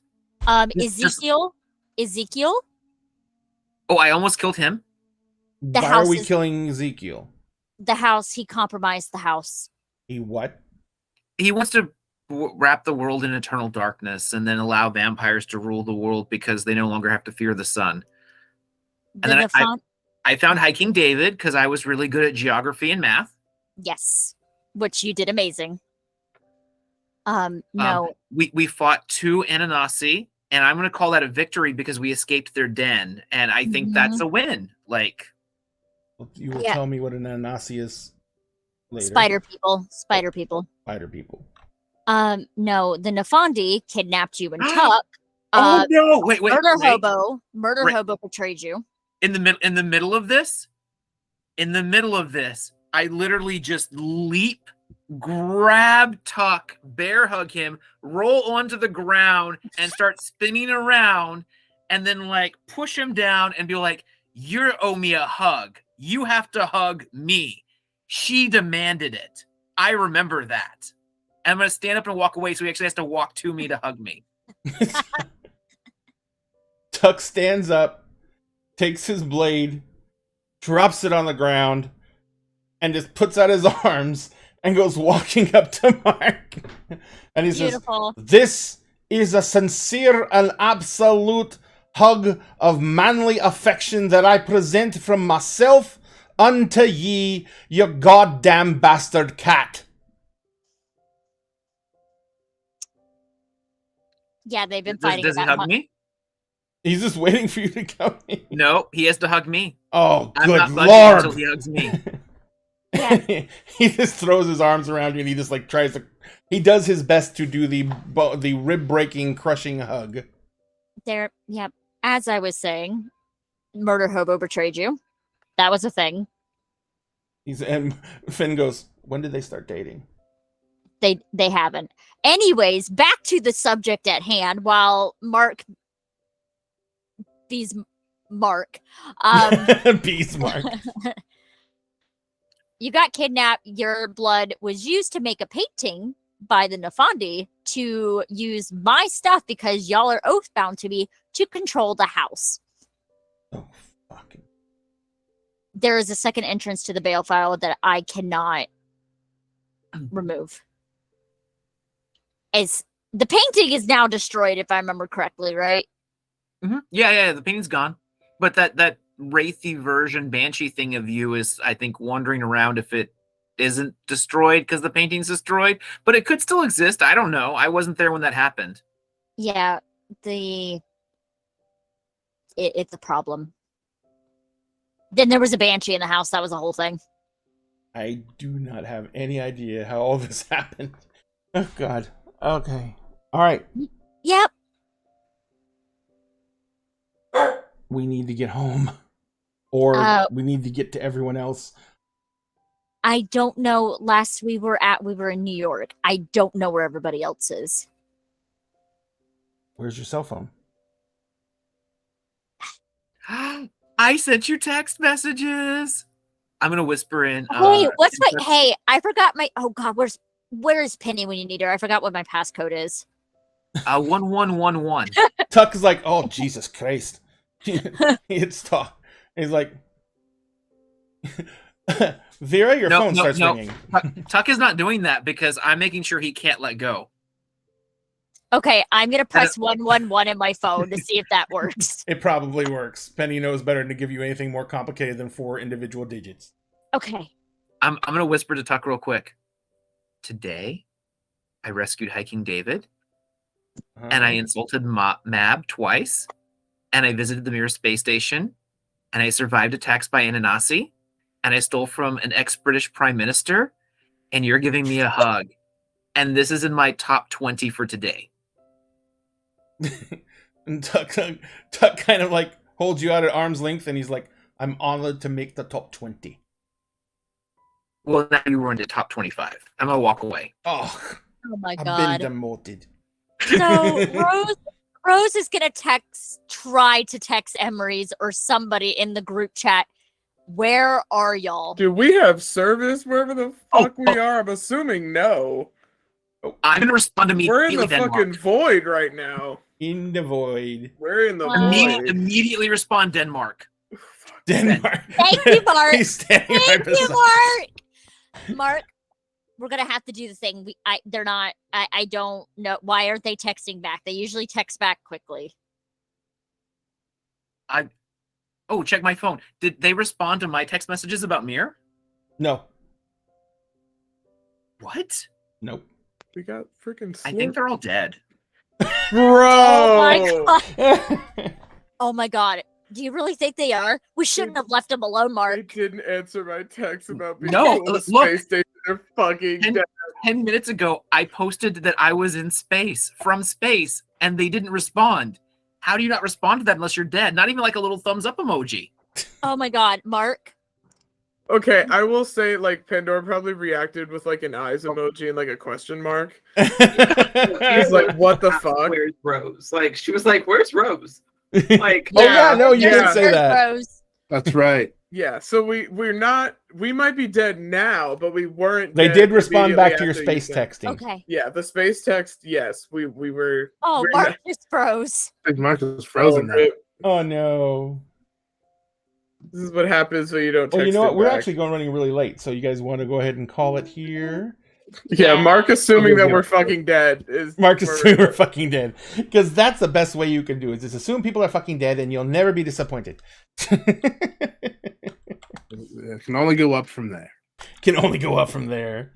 All right. Well, thank you all very much. Is Ivy frozen too? Nope. She's just very good at staying very still. it's the Vera in me. It's the Vera in me.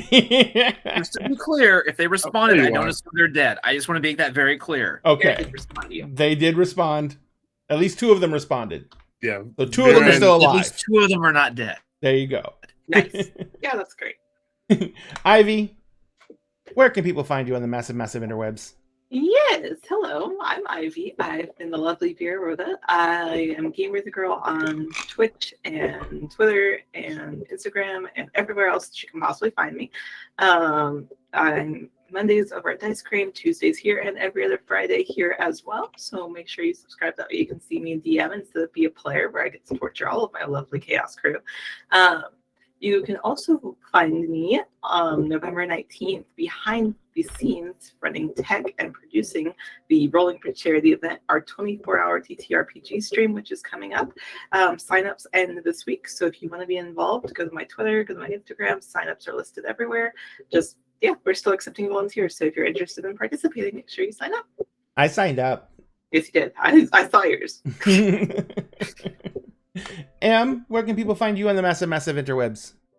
Well, hello, I am Star Chart Stories. You can find me on TikTok, Instagram, and Twitter under any of those iterations. You can also find me here Monday nights running Changeling the Lost, here Tuesday nights, and here Saturday mornings where I run Monster Hearts.